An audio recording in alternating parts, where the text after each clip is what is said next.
Welcome, Jet fans, to the Jets Life podcast. I am your host, Anthony. We'll be joined shortly by Dom for his weekly spot on our channel. He'll be joining up shortly. This has been an evening of weird schedules. Dane also will be joining the show. This from the Danger Zone will also be joining the show. He's also having some schedule difficulties. He'll be tuning in around 8:40. Is my hope. He's in a different time zone, so I'm not sure if he was talking 8:40 my time or his time. If it's his time, that's way too late for all of us.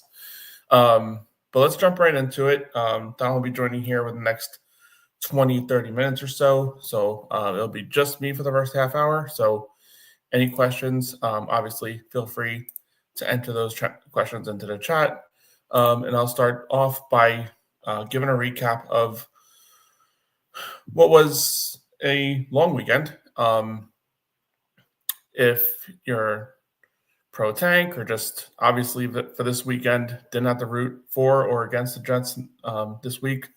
It was a pretty straightforward weekend where you were just watching other teams play, and it was actually a fun, action-packed weekend of football. A lot of close games, a lot of games decided with 2 minutes left in the game. A few games that would have had some level of intrigue from the Jets draft positioning standpoint.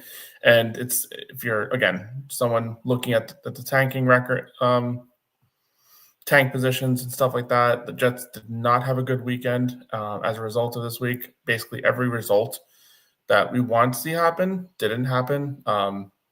Maybe the only result you could really look at and say, okay, that maybe fell in the Jets' favor was the Dolphins' loss.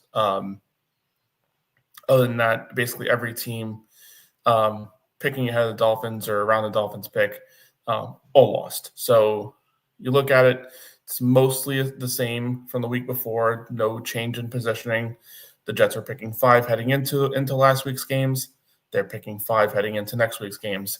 So no change in draft positioning. At the end of the day, I still see the Jets winning a couple of games this year. I don't know where they're going to be. You look at the Saints as probably a winnable game.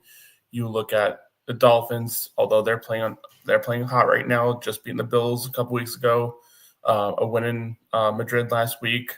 They're kind of rolling a little bit, but I still see that as a winnable game. It's a divisional game. Jets are at home.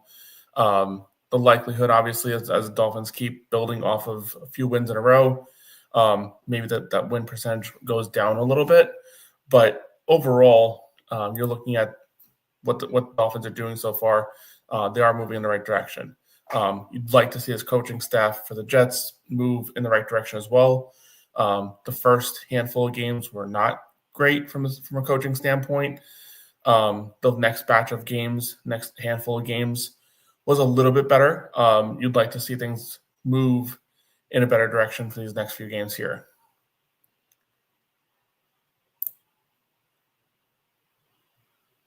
Got athlete Prodzite, probably butchering that.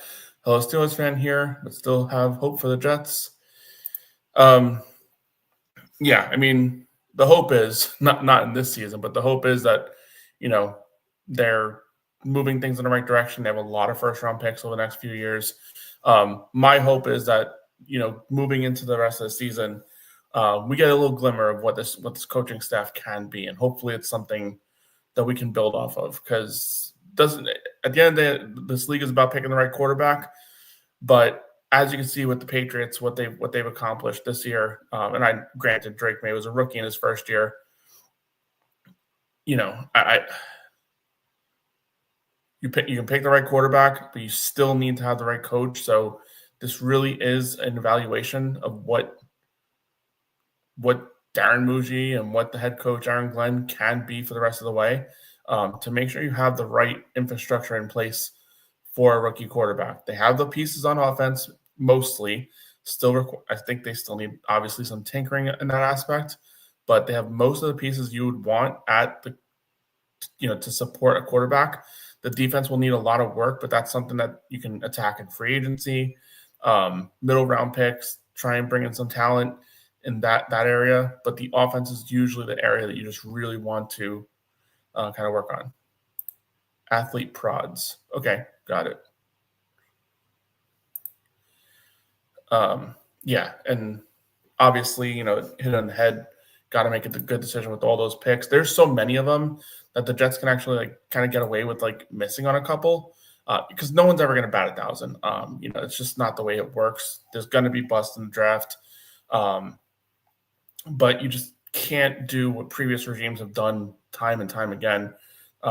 Is you can't swing and miss as frequently as the Jets have done in the past. And you know what? I mean, I got to give Joe Douglas a little bit of credit. He did a good job in the early rounds of the draft. Where he stunk and where he was terrible was he just did not – he was basically unable to do it in the middle rounds. I think, there's a couple of players that received second contracts that were picked on day 3. You would like to see more players that just being able to contribute, be good, solid special teams players, maybe eventually develop into starting caliber players. But as of right now, the Jets are just they're a team that has a lot of holes, and obviously that's a result of what the previous regimes were not able to do. But I digress here. We're moving into off-season talk, which I'm happy to talk about. That's topic of conversation. Obviously, the Jets are in a lost season, and it's hard to kind of dissect week to week, game by game, without obviously looking towards the future. That's really all the Jets have at this point in time. It's where are we going to be in the draft, and can we pick up the right players in this upcoming draft? And obviously, 2027 is going to be a huge draft for us. 3 first-round picks, a second-round pick. That's obviously the area where you're looking for the Jets to strike gold on. But I'll just do a little bit of a quick recap, and I'm trying to save as much of it for when Dom shows up here. I did a little bit of a game recap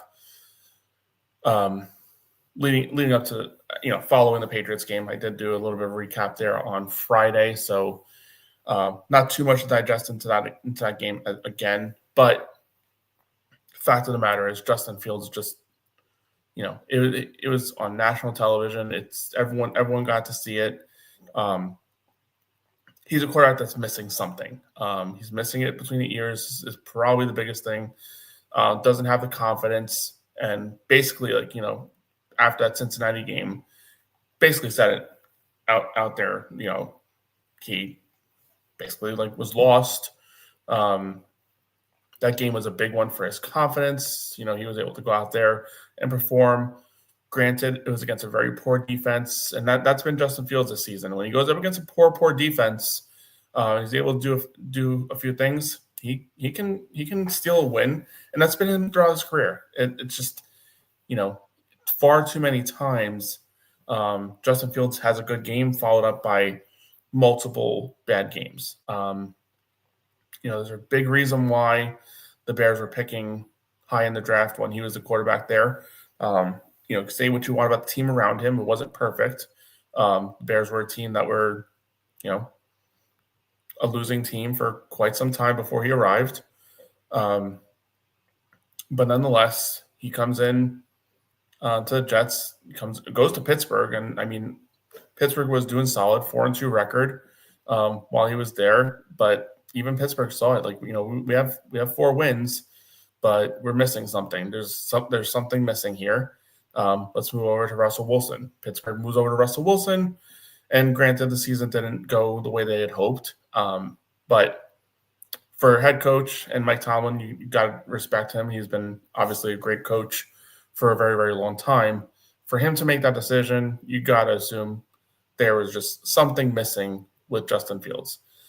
There's a lot of reports out there that the Pittsburgh Steelers were right in the neighborhood of a contract offer for Justin Fields. I don't know if I necessarily buy that. If that were the case, why they bench him? I mean, I guess you say it wasn't technically a benching because he was only in there because Russell Wilson got injured. But they say sometimes a player gets injured, a player steps up and can steal their job. He didn't steal the job. Russell Wilson was starting by week 7, so is what it is. But yeah, I mean, I had hope Justin Fields was able to do something with this season, and unfortunately, 5 games of under 60 or fewer yards. Oh, sorry, 5 games of under 120 yards passing. This is 2025, man. This is the NFL. You can't have that out of the quarterback position. 5 starts this season with 15 or fewer completions. These are like Madden defensive statistical outputs that you can kind of do to an opposing quarterback, and NFL teams are doing that on a week-to-week basis against Justin Fields. The change was necessary. This is a perfect time for it because, for the rest of the season, for the rest of the Jets season, it's about evaluation. It's about evaluating everything from top to bottom on this roster, in the building, coaching staff, etc. It's really just about, okay, we've brought in a number of players through free agency, through trades, a couple of wide receivers that had been picked in the second round and in back-to-back drafts, in Adonai Mitchell and John Mechie. And when a quarterback isn't throwing the ball to them, it's hard to evaluate. Adonai Mitchell obviously did not have the greatest game in his first start with the Jets. Multiple drops, one on a deep pass that really would have been a game-flipping type of play. I forget the exact timing of it. I don't know if it was, I feel like the Patriots were up 14-7 at that point in time. You make that big catch. You're talking about the Jets going into Patriots territory. I think that would have put them like right around the 20, 30-yard line, somewhere in that range. And that was a couple drives prior where the Jets were able to run the football effectively and punch it in for an opening touchdown.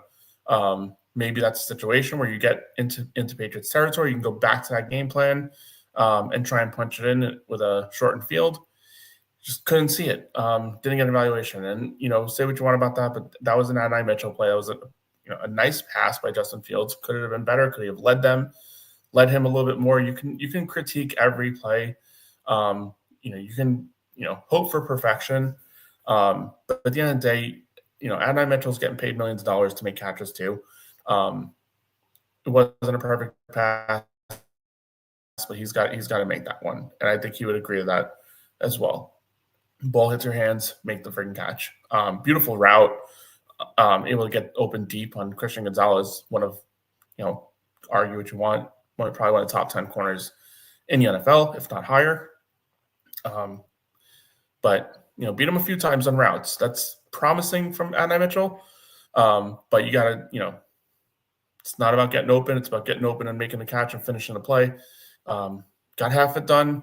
Wasn't able to finish the play, but that's a promising aspect of his game moving forward. Can he continue to build off of that? Can he start putting together a few weeks where he's making those catches and making big plays that way? And this is a good game for it with Tyrod Taylor, who's if he has a superpower, it's his deep ball. So maybe it's a situation where we're able to see Tyrod Taylor kind of put his arm on showcase, get the ball out there, because he's probably not going to be able to run the football effectively. I don't know what held him out of that Cincinnati game, but I would assume it's probably still that leg injury that kind of impacted him.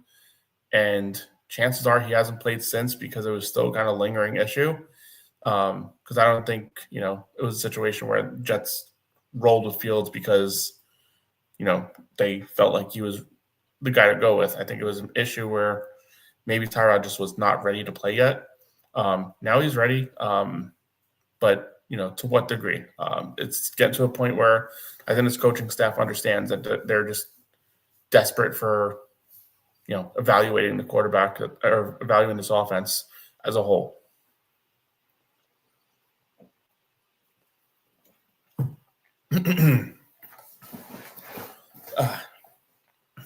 But yeah, Adonai Mitchell, few critical drops in this game. Jarvis Brownlee, I know he's gotten a lot of praise in the early stages of after the trade. I liked what I saw of him. I like what he brings to the table. He's had a tough few weeks.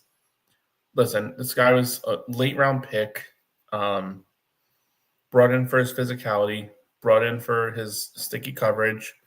But you have to understand too that, when he was with Tennessee, a big thing, based from the Tennessee fans that I identified, they were definitely angry with the loss of him, but also, kind of a common theme of what you heard about him was, he drew a lot of penalties. That's part of his game. He's gonna draw a lot of penalties. He's very sticky in coverage, gets hands on the receivers. A similar issue that the Jets had with Sauce for quite some time. He put his hands on the receivers, flags get thrown. That's an issue of Brownlee's game. Obviously, his coaching staff has to, figure out the flaw there. Aaron Glenn, former DB, needs to, work with him. Steve Wilkes, former defensive backs coach, needs to, get into his head, figure out what's going on there, and maybe it's something they can work with. But for the investment that we got, that it cost us to bring in Brownlee, I'm not going to sit here and be overly critical of him on a day-to-day basis. You want to see him do better. You want to see more of what we saw in his first few starts with the team. Last few starts have just been difficult. It's been rough for him, and he's taken ownership of it. He went on social media after the Browns game. Yeah, after the Browns game, he went on social media and was, critical of himself. And that's what you want to see out of these players. You don't want to see them, identifying that they're, their flaws, identifying that they have areas to improve. This is, a far cry of what was basically the norm with the organization years prior. There was always excuses for why things weren't going the way that they wanted them to go. And, the excuses kind of became a problem. It's, what was me? Everyone's, perfect on the locker room. Yeah, well, you're losing a lot of games. So I don't know what to tell you there. What is going on here? Tony Adams. So the Jets continue to go through the season by not taking the football away from the other team. This is a major problem, obviously. The Jets offense just isn't doing enough on a consistent basis with Justin Fields for them to be able to take wins away from their opponents. There will be a game this year. I don't know when. I feel it's going to happen at some point in time. But there will be a game that sometime this season where the Jets, take the football away numerous times and are able to control it. Maybe it's against the Saints. Maybe it's against – I don't know. But there will be a game that it comes that they're able to take the football away from their opponent multiple times. And, it's hard to imagine right now that it's been 10 games and they have one takeaway, which apparently is an NFL record. Jets are breaking records this year, people. And it's kind of a little bit embarrassing that, their chance at the first interception on the season was a pass broken up. The interception was broken up by a player of his own team. Sticker's had in his hands, probably makes the catch, completes the catch. Tony Adams breaks it up. It's kind of one thing after another with this team. Sometimes, like when it rains, it pours, and this team just does not want to take the football away, it seems like. Gotta give credit to Drake May in this game. He just stood in there and played quarterback to an elite level. Carved up the secondary. Granted, there were players wide open all day long. I think that's an issue, obviously, when you lose your top corner and you're down to your third corner on the outside, because obviously Sauce with the trade, AZ Thomas out for this game with a concussion. They're getting thin at corner. It's a big problem. Hopefully AZ Thomas can come back either this week or next week. Not sure what the injury report is saying at this point. It's still Tuesday, so no injury report's been announced yet, but hopefully practice this week. Hopefully kind of moves in the right direction to start, because, again, this is all about evaluation. It's evaluating everybody on offense, everybody on defense. especially younger players.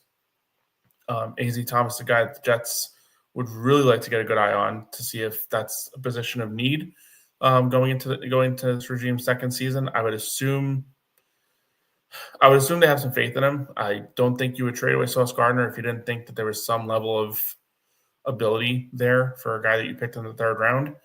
But not awesome that he's kind of missing his first few games where he has an opportunity to start. But looked good against Cincinnati, played some good coverage against T. Higgins, except for that touchdown he gave up.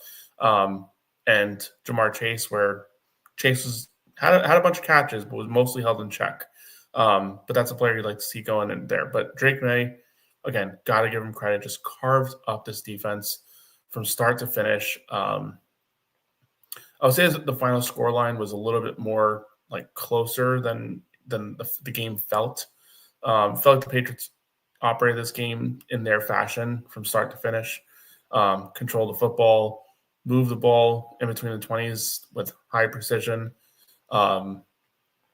Obviously, held to a few field goals, missed a field goal, 3 touchdowns, all by Travion Henderson. But Drake May, he's an MVP caliber player, and he had an MVP caliber performance against a poor defense that obviously missing a lot of players. I think this is the first game, if you're a Jet fan, that you've felt the impact of the Quinnen Williams trade, because a big factor in this game was the edge players, at least when Will McDonald and Jermaine Johnson were on the field, were able to kind of, get around the tackles. Good blocking, obviously. They didn't just let them kind of zoom past them, but they gave them a wide angle to try and get around them. Drake May able to step up in the pocket on numerous occasions and deliver the football. Now, I don't know if Quinnen Williams is playing this game that Drake May is going to be as willing to step up in the pocket in that aspect, because your assumption is Quinnen's going to be getting pushed in the pocket, and obviously those step ups aren't going to result in just obvious amount of space to make his reads and complete the football. But nonetheless, it's the situation that the Jets are dealing with in this game. Just obviously way too much time in the pocket for Drake May for him to be able to take advantage of a poor defense.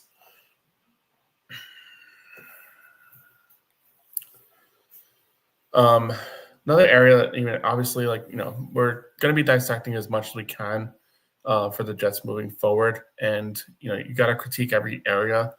You got to look at this coaching staff from top to bottom. It's going to be a real indicator of what this team can be moving forward. But the coaching staff had done a pretty decent job over the last few weeks of keeping those penalties down. In this game, not so much. 7 penalties, 6 yards. They didn't have any huge penalties, like no high-impact penalties, but there was a possession where I feel like there was a couple third downs in one possession that they were able to kind of extend drives. Probably the biggest penalty I thought was kind of maybe a little nitpicky by the refs was Brownlee had a roughing call on him on it was a short pass. I think it was on a second down, would have brought third down, made a tackle, and maybe it was a little late. My issue with that call was not so much that they drew the flag, but the fact they drew the flag after such a long pause. I don't know. It just seemed kind of lame from that refereeing crew. I don't know. It seemed like they were feeding into the reaction of the crowd as opposed to, making a call that they stood behind and they felt was really the case. We see it all the time. Couple seconds after the whistle, like a player finishing a tackle, and I think that's really all it was. I don't think it was egregious. I don't think he I don't think what he did warranted a roughing call. So maybe take that one away. But there was a few instances where there was a 12 men on the field after a TV timeout type of situation. And those are the things is it on the head coach, is it on defense coordinator? I don't know. But you just can't have those type of situations where, following a timeout, your operations are off. Like you have too many guys on the field. That's just you can't do that. Other than that, I mean, offensive line with another pretty solid performance.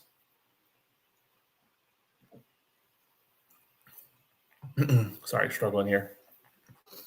The offensive line with another solid performance. This is Patriots run defense it's been pretty solid all season long. It's not allowed 50-yard rushers. I think they did against Tampa. They allowed Tucker to go over 50 yards. Or Irving, I think it was Tucker, to go over 50 yards. Well, the Jets are able to get Brees Hall over 50 yards in this game. For the Jets to be able to pull off any sort of upset or anything like that, it would have required Brees to get closer to 125, maybe even 150, for something like that to be possible. But he's able to get up to around 60 yards. Fields also with a 50-yard rushing game. Listen, he was solid with his legs. I kind of wish the Jets would have stuck with that play calling a little bit. Doesn't really make much sense. And then after the fact they're saying, we're trying to protect Fields, can't play a game, which I understand. You can't play a game where he's out there getting hit on a consistent basis. But what else does he have? Putting him out there, trying to get him to throw the football isn't working either. And granted, there was a lot of drops in this game. I do fully understand that. The Jets are not 2-8 because of Justin Fields. They could have more wins with better quarterback play, sure. But it's not like you're flipping the script from 2-8 to like 7-3, 8-2. If you have mediocre quarterback play, I think it requires a little bit more than that for this team to, kind of really take that next step, which is why picking a quarterback in this draft is almost kind of imperative for this coaching staff. I'm very interested in that decision making. There's a lot out there of can the Jets wait until 2027 to pick a quarterback? I just can't see that being realistic. I need to know who's starting at quarterback for. I need to know who's starting at quarterback for the Jets in 2026. And there's not many options out there in free agency. Are you going to trade away picks for Mac Jones? I mean, won't cost you much, 3rd and 5th round pick, but we're really going down that route, like a Mac Jones type of season. Like, I don't know. Like, that's just he's doing well under Shanahan. Maybe, it's a situation where, Darnold went to Shanahan, then he went to Minnesota, promising season. Seemed to turn his career around, but he went from Shanahan to O'Connell. Now he's with Kubiak, so he's got some good coaching around him from an offensive play caller standpoint. I'm not anti-Engstrand, but obviously a major downgrade going from Shanahan to Engstrand. But we've seen what Mac Jones can be in this league. I don't know. That's not appealing. Kyler Murray, I don't. He'd be better than what we've had in a long time, but that's really just not saying enough. I mean, that's not saying much at all for Kyler Murray to be the quarterback. And listen, I'd take it if it was a situation where he gets released from Arizona, he's a free agent. That's a situation I would explore, obviously, but I'm not trading away picks for Kyler Murray to come here. Again, if it's a situation similar to what Mac Jones is going through, maybe. I just can't see a situation where Arizona, if they're trading him, trades him for, basically nothing. They're kind of in a situation where, if they're going to get rid of him, who's their quarterback next year? Similar situation what the Jets have. So I just don't see Arizona trading Kyler Murray. And I don't see the Jets with this regime really kind of wanting a quarterback that's been known for, not putting in the effort during the week through practice, through whatever have you. So it's a little bit of a concern for me, obviously, there with the whole Kyler Murray situation.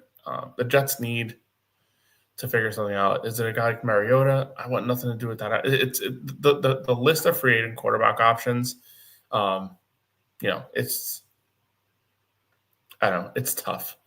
Then you look at situations like a C.J. Stroud, Joe Burrow, and my biggest question there for any of those options is why would the Bengals trade Joe Burrow? Why would Houston trade C.J. Stroud? I understand Burrow has not had the greatest injury history. That's one thing, but he brought him to a Super Bowl in his second season. They signed Jamar Chase. They signed T. Higgins, these elite wide receivers on the outside, because they wanted this offense to kind of reach a top potential with their elite quarterback. Kind of what happens with your formula when you trade away Joe Burrow. Kind of a weird situation there, obviously. So I don't see that happening. Maybe it's something like as things progress, they want to change. I just don't see it. I just don't see them trading away they stuck behind Andy Dalton for it felt like 15 years. They did trade Carson Palmer, but I forgot the story with Carson Palmer. I think he kind of wanted out of there. Joe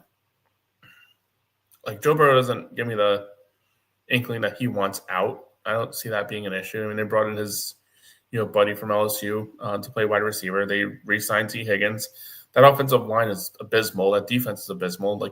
Maybe it's something there. I don't know. I just don't see a situation where the Jets are able to, or not even the Jets aren't able, because the Jets have 5 first-round picks. They're able to be in every conversation if they want to.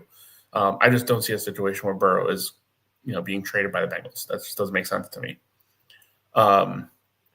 Stroud, another situation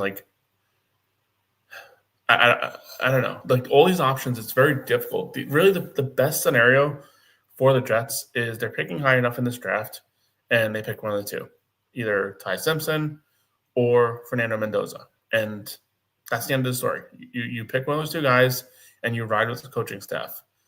Any other option, no matter who it is, it's most likely going to either, hurt in one or two ways. It's either going to hurt from a draft capital standpoint because you're going to be wasting away a lot of picks to bring in one of these top-tier guys.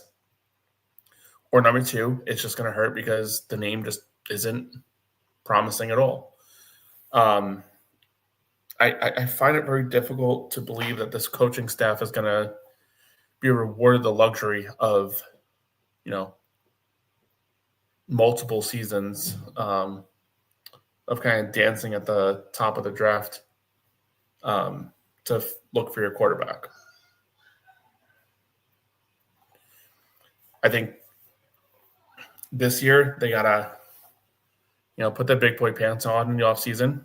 They've got to,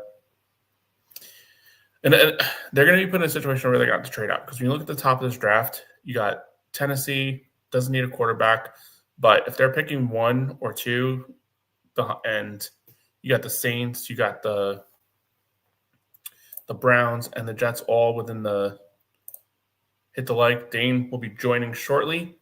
I think he's scheduled for 8:40. So, well, he's scheduled for whenever he wants. This isn't an appointment. You join when you want to join. But yeah, the Jets can be in a situation.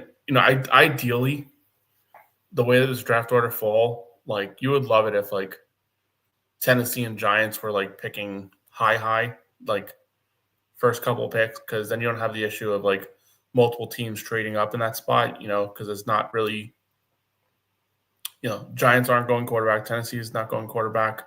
One of those two picks could be traded, but you don't want a situation where it's Tennessee, then Cleveland, then Giants, then Saints, because then you're in a weird situation where teams going to be kind of jumping ahead of those quarterback needy teams, whether it be from one to get ahead of the 2 team, or 3 to get ahead of the 4 team if they need a quarterback. You just don't want a situation like that.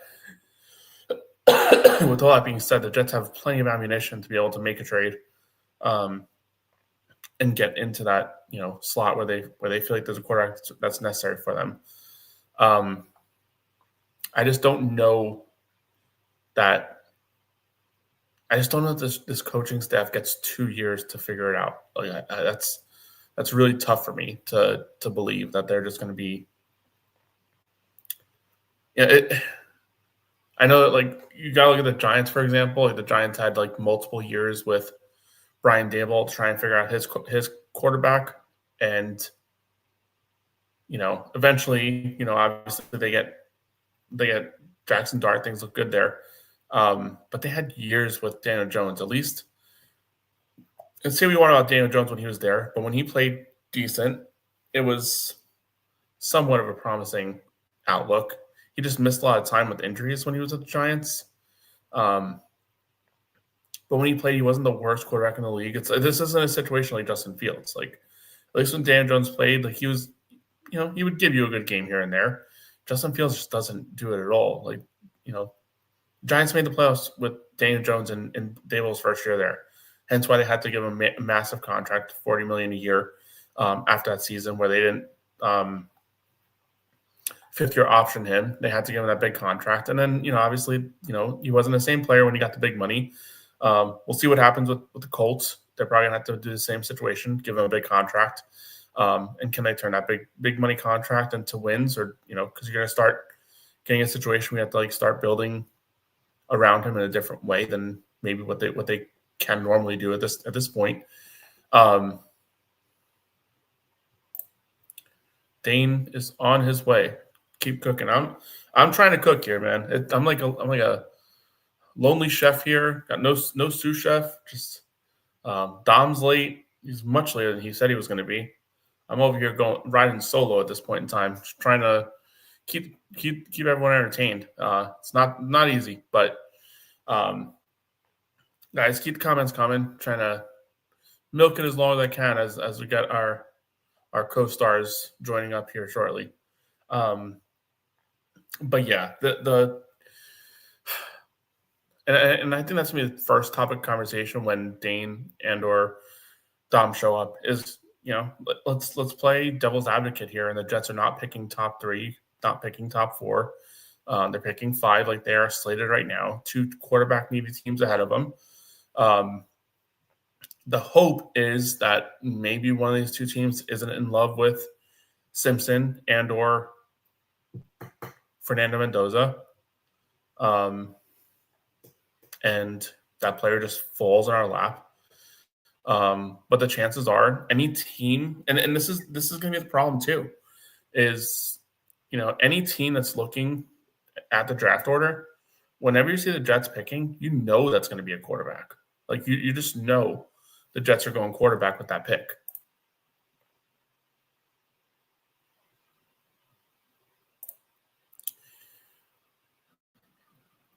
Dane with a chat. Thoughts on Brownlee Jr. during Thursday Night Football?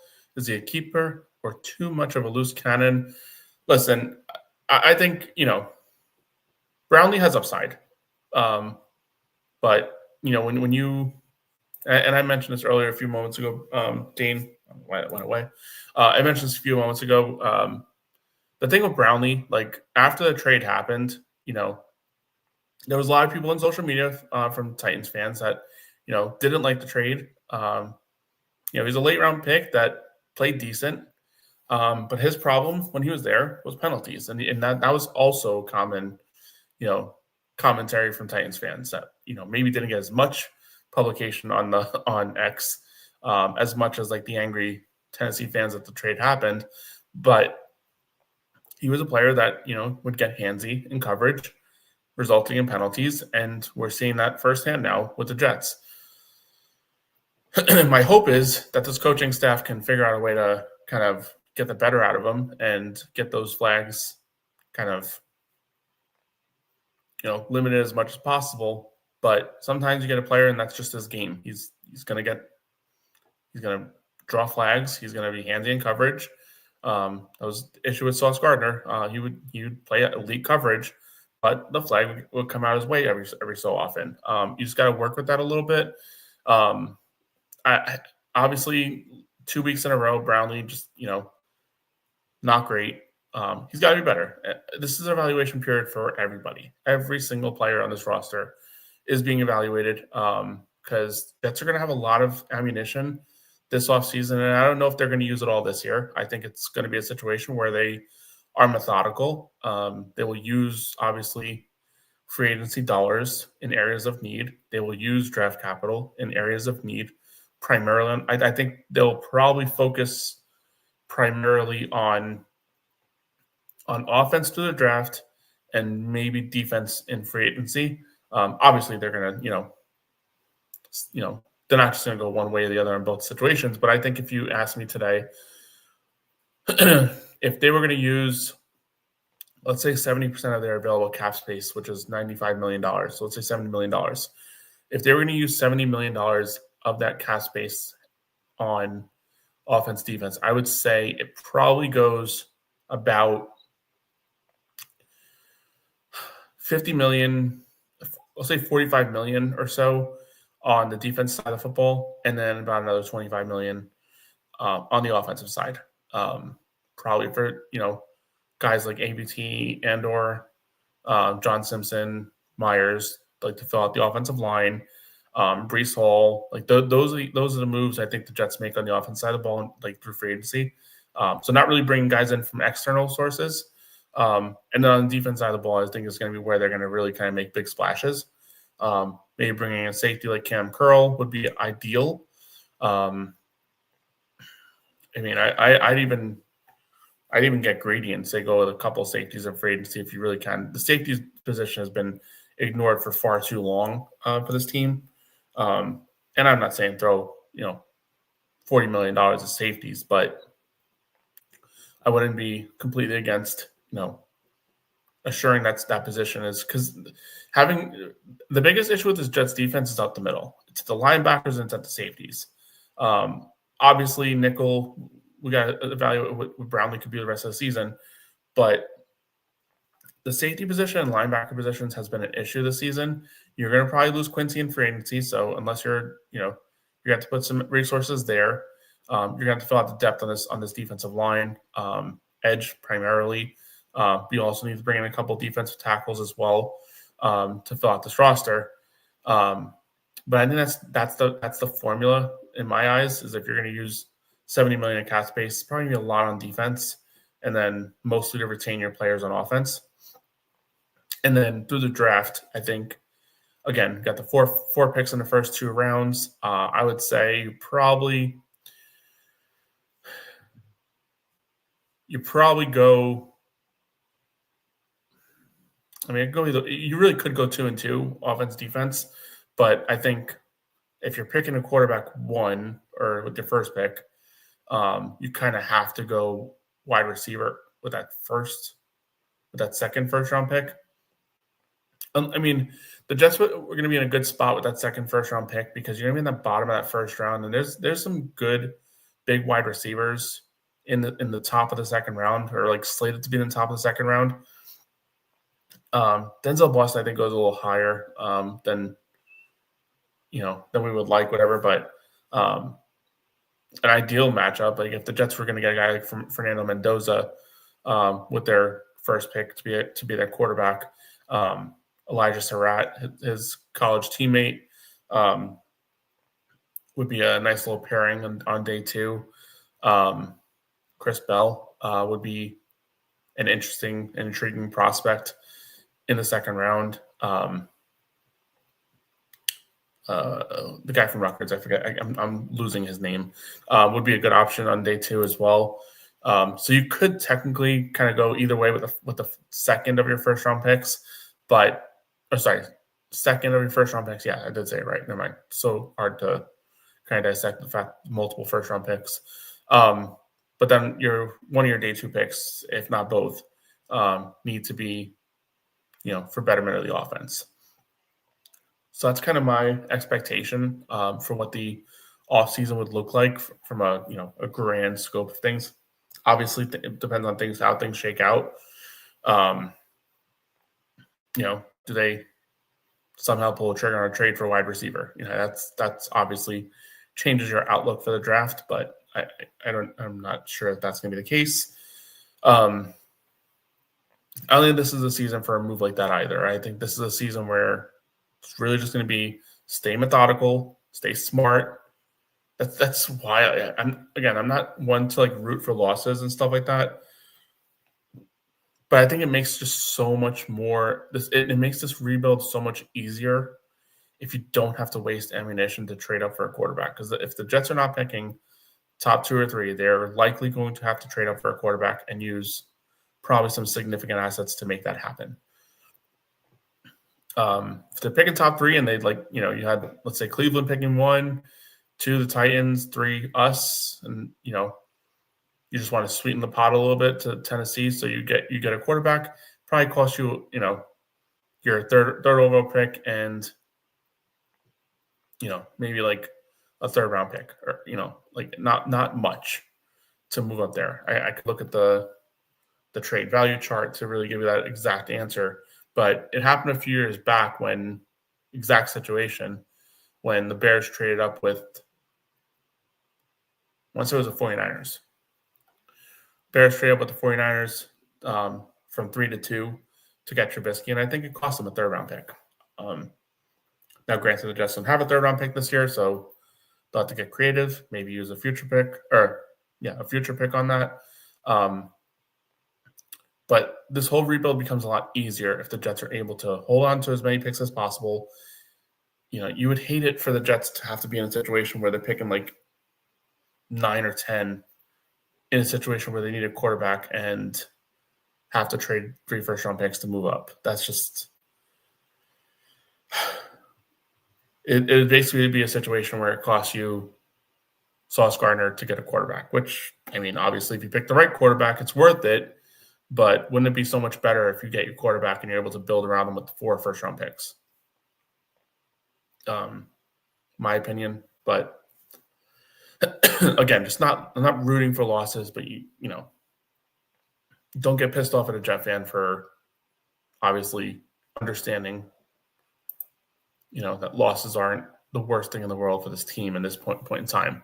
I mean, honestly, a game like the Patriots game is kind of like perfect for the situation.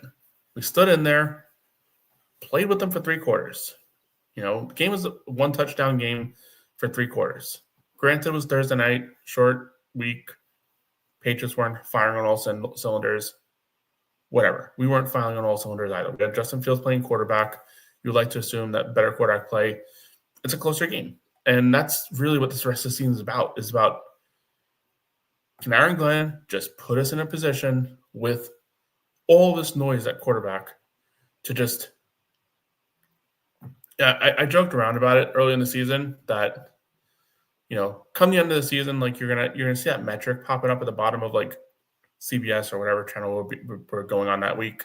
You're gonna see this little metric at the bottom that says, "Oh, the Jets, even though they're 2 and whatever, they've played in 9 one-score games," or some sort of weird thing like that. And fact of the matter is, like, the Jets have been in a lot of one-score games this season. I think out of 10 games, maybe 6 of them are one-score games. And granted, some of those are, in my words specifically, fake type of score lines. So Steelers game was a one-score game. Bills was a blowout. Tampa turned into a one-score game. That's one of the ones I kind of identify as like a fake one-score game because the Jets were down so big in that game. They fought back, give them credit for fighting back into that game. But Todd Bowles kind of did the whole prevent defense type of shit that, the Jets were able to take advantage of. Give them credit for that. Dolphins the very next week, one-score game. That's another one I kind of label as like kind of like a fake scoreline because Dolphins dominated for most of that game. Cowboys was a blowout. Broncos was a one-score game. Panthers was a one-score game. Actually, it's more than what I thought originally. Bengals was a one-score game. Browns was a one-score game. So we're at 7 games on the season. 7 through 10 games have all been one score. So we're actually a little better than what I said. I said, like, when you get further, 9 games. And the Jets are going to win a couple of games too. So that's what I'm getting at here is, like, can this coaching staff just keep doing that? Because it makes things look better. they're in one-score games. Again, I do understand some of these not being as realistic as the final score predicts or suggests, but the Jets have been in a number of one-score games, 7 out of 10, and that's what you want to see the rest of the way. Can you just stay in these games? Can you just play competitive? Even like I said, even this Patriots game was a one-score game heading into the fourth quarter. Patriots had a couple field goals in the fourth quarter, make it a two-score game to match the spread. Like this game against the Ravens, the Jets are heavy underdog. I think it's 14 points last I checked. 14 point spread in this game. Can the Jets, hang in there? Can they hang in there, play competitive? I don't think this is the game for it. Going down to Baltimore. Baltimore's playing on fire right now, but they did just have a game against the Browns, where a team we just beat a few weeks ago. It was division rivalry, so you got to give it something there, a little more extra moxie. But just be in these games. Give this fan base something where we can build off of, have a little bit of confidence, because that's what this fan base really really needs. I think it more than anything, it just needs a jolt of confidence. If this team is obviously playing these one-score games, and we end up with a top 3 pick, and we'll put a quarterback in there and spend $60 million in cap space, $70 million in cap space to fortify the defense and retool the offense, and then bring in 4 young players that are going to be day one starters, ideally at top 45 picks, 4 top 45 picks, what it ends up being. You're talking about a fan base that can be as juiced as we were following the Sauce Gardner, Garrett Wilson, Jermaine Johnson draft. That's, and obviously Breece Hall in that mixture too. That's the level of oomph that this fan base will have for the first time in some time. Obviously we'll be off-season champions no matter what, but if this coaching staff proves that they can kind of build off things, and obviously defense coordinator is going to be a big topic of conversation as well. Got to do something there with Steve Wilkes. Save that conversation obviously for when I don't even know if Dom's showing up. Is he freaking ghosting me, that freaking guy? What the hell, man? But you're talking about a fan base that could have something exciting moving into next season if they continue to play the way that they've been playing for most of the season.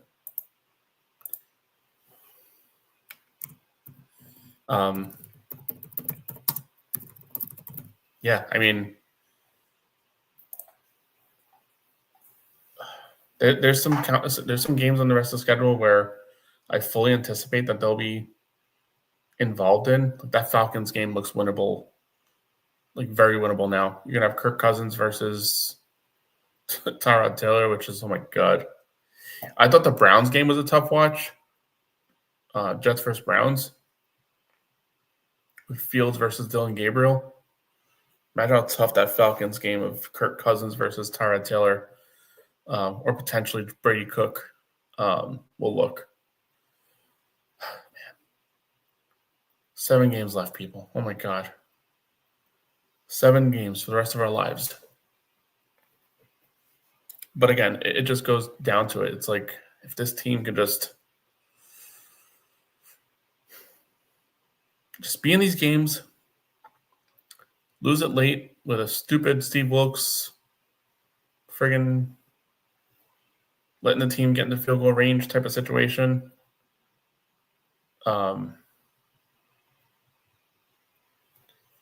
That's not the end of the world, in the grand scheme of these things.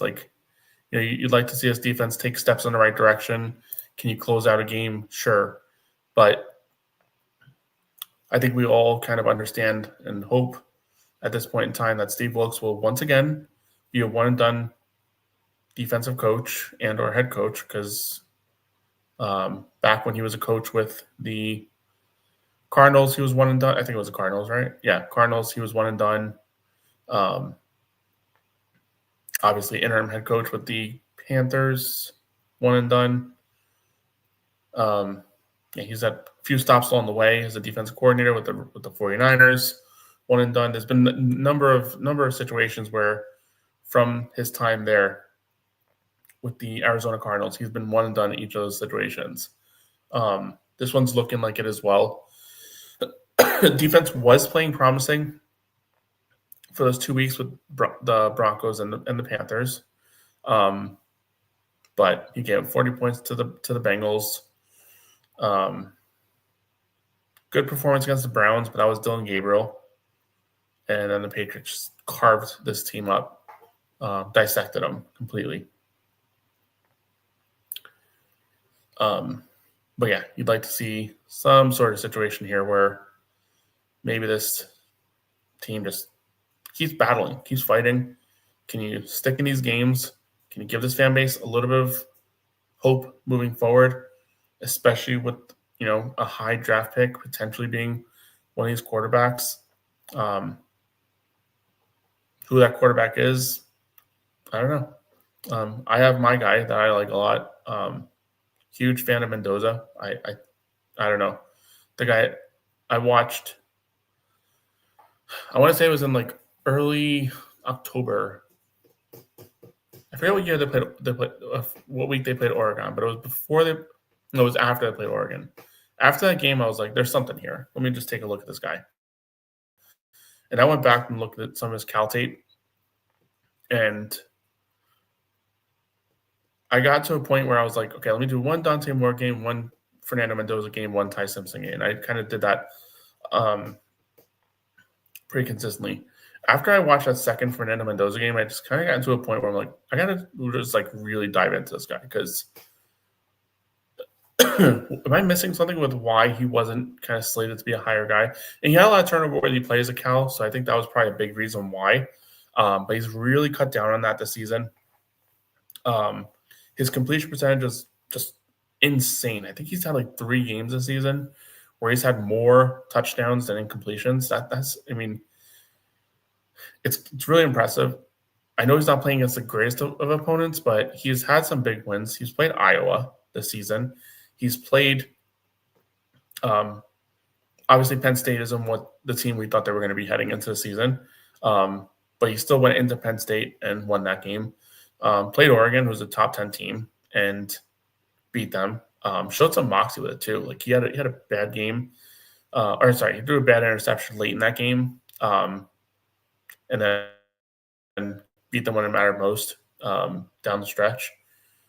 In a game that was showcased. I mean, that's the thing too. Like it was a national showcase. That was the game of the week that everyone was targeting because that was, the quarterback matchup, the key quarterback matchup going into that. That's really what put him on the map for me personally. For some other people, obviously, there are people that kind of had him a little bit higher moving into the season. But for me, that was a eye opener for me. I just really had to take a look and see what this guy was all about. And when you look at some of that old Cal tape from him, I didn't go into his first year as a starter. I didn't go that deep. But I did look at his second year, his last year at Cal. And, man, there's a lot to like there. And I think it was the Stanford game. He just took a beating. Very similar to the Penn State game. He just took a beating all day long. Just kept getting hit. And eventually had a 14-point comeback. That's the kind of stuff that this team really just desperately needs. They just need someone back there that's just like a true leader. He'll take a beating for you, and he'll come back and he'll make the big plays. It's college versus the NFL. Obviously, it's a different story, but the guy's gotten better every single year he's been a starter. And obviously, the other guys haven't really shown that because they haven't had the opportunity because we've just seen them all for one season. But, we have the tape on Mendoza. We have seen him progress every single year as a starter. Completion percentage has gone up each year. Touchdown to interception ratio has gone up each year. I think it was 1-to-1, 2-to-1, and now he's up to 4-to-1. So it's not only has it gotten better, it's doubled each season. Yeah, I mean that's the guy I want right now. A lot of people high on Simpson. I don't dislike Simpson. I just haven't seen adversity from him respond to adversity yet. Um, Obviously, last week was a big showcase for that. Big game against Oklahoma. Threw a bad pick six and had a big game yardage wise. I think he almost threw 400 yards. Awesome game in that aspect. But when the team needed it for him to run a 2-minute drive, they didn't do it. Played a very strong Oklahoma defense. I'm not going to sit here and act like he played, a terrible defense and just didn't show up. He played a really good defense, and they got the better out of him. But how does he respond this week? I don't know who they have on the schedule this week, if they're playing at all. But I'd like to see how he responds now. After a bad game, does he go out there and does he put the team on his shoulders? I don't know. If he doesn't, there's some concern there, potentially. Because I've seen far too many times Mendoza put his team on his back, specifically. I think that's the biggest thing for me. The biggest factor is that I think Mendoza consistently puts the team on his shoulders and wins. He wins games. He's undefeated this year. Last year, he just had a really terrible roster around him. Took a beating. Played solid football. Played promising football. Just, need a change of scenery. And then you can say about any quarterback, especially nowadays with the NIL situation and transfer portal, players are moving around all the time. I think Dante Moore moved. Dane can answer the question when he joins up. He's a big I don't know if he's a supporter of Oregon. I think he's in the area. We got to ask him.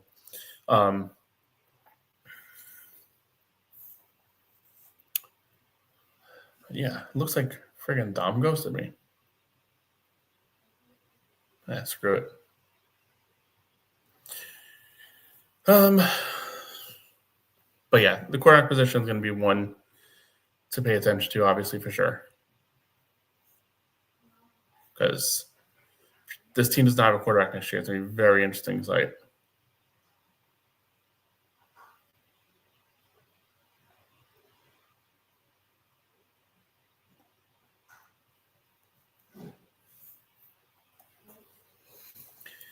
Alrighty. What else we got here?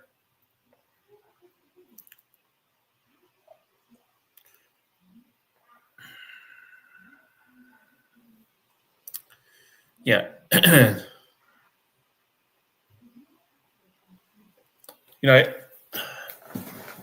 good thing about the transition of Taylor, mostly, going into last week, I think the biggest intrigue I had was Adonai Mitchell. I didn't have the highest of expectations on Mechie, but I honestly and it's not a competition as far as who's going to win this way and that way. But Mechie had a promising performance. 3 catches, 45 yards, touchdown. He's a solid route runner. He gets open, and he got open a lot on Thursday. Jeez.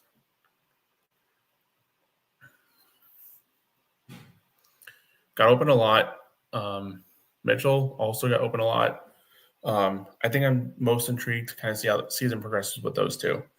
I'd like to see the Jets get Breece Hall more involved in the passing game, obviously. I feel like it's such a sad day. Getting ghosted by Dom. Will Dane ever join? No, Dane will show up. I'm not sure about Dom. I don't know what the fuck his deal is. He'll be showing up too, I think, at some point. We'll see. But yeah. Interested to see what the season turns into the rest of the way for guys like Mitchell and for guys like Mechie. Just want to see, like, can one of these guys or both these guys, like, show that they're viable options? Because, this – I think you go into the offseason right now, where you say the Jets probably need a solid number 2 receiver for sure. I think that's – I don't think Mechie or Mitchell changes that. I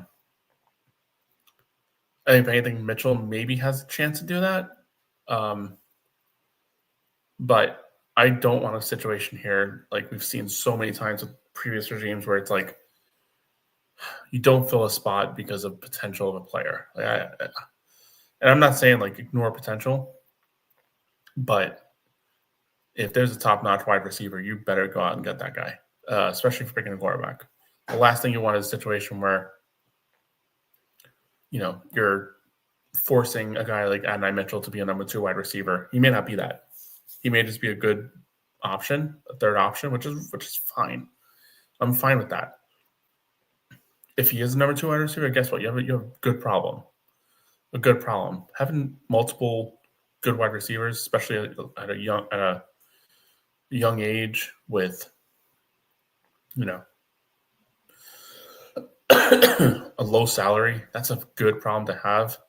I'll take that from what we've had for such a long period of time. But if one of these guys or both these guys can really show that they can be, options for a young quarterback, watch out. You're talking about a situation where you can really, really, really, really get an idea of what this rookie is. If he has Garrett Wilson on the outside, Adonai Mitchell, John Mechie, and fill in your blank on a number 2 wide receiver, you can even get I think a lot of people like what Chris Bell, brings to the wide receiver position. I think he has his flaws, and that's probably a big reason why he's kind of, falling, not falling, but he's like in that high second round range, not like high first round range or low first round range is what I'm kind of getting at. But you can get explorative with the player like that. You're not forced to pick a guy that you 100% trust. Obviously you just don't want to do something stupid like get Stephen Hill, like we did many years ago. You do want to make sure you're getting somebody that has potential that you can definitely see. But I think having Mitchell and Mechie kind of perform, and maybe that gives you that little bit of hope that things can, you can get creative at wide receiver in the draft. You just have to address it. Wide receiver has got to be addressed in the draft, 100%. Unless, like I said, unless there's a trade situation. But I just don't think this is the year for something like that. I think if anything, let's say you flame out and don't get a receiver that's solid in the draft, and you need to upgrade in year 2 with a young quarterback, that'll be the year to do it. All that money from the quarterbacks, Fields and Rodgers, gets off the books. You're able to go out there and acquire, whoever you need because you'll have all the ammunition to do it. You look at what the Dolphins did with that 1 year with Tua. They went berserk and they said, okay, you know what? We have all these first round picks. Let's go out there and let's get Tyreek Hill. Let's go out there and let's get Bradley Chubb. And I think they got really, really creative with how they use those first round picks. Did it work out? No. But listen, I'd much rather the team try to figure it out in a creative manner than just, it's hard to stick and pick all the time. You never know how the draft's going to fall. Dolphins took it a unique route. They had a bazillion picks. That was after they traded out of 3 that 1 year. With the 49ers, the Trey Lance draft. Trade out of 3, but got 3 first-round picks, and they used them in a creative way. We're able to get Tyreek Hill, Bradley Chubb, and obviously fill out the roster a little bit too.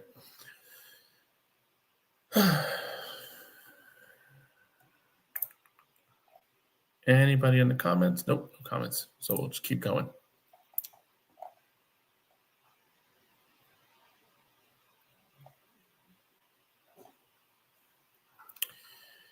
I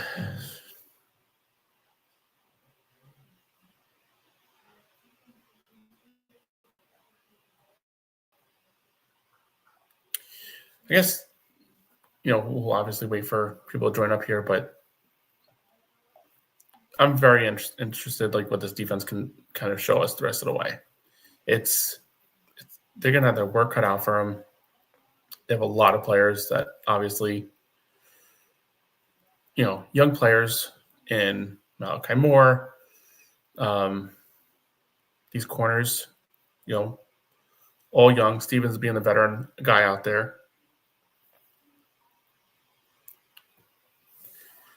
And we have joining the show, the great from the danger zone, Dane O, joining the show for the first time. If you haven't subscribed to his channel, if you haven't seen it, I have his information in the link to this video. Go shoot his channel a look. He has a Friday show that's must watch, must see. Him and Murph do an outstanding job.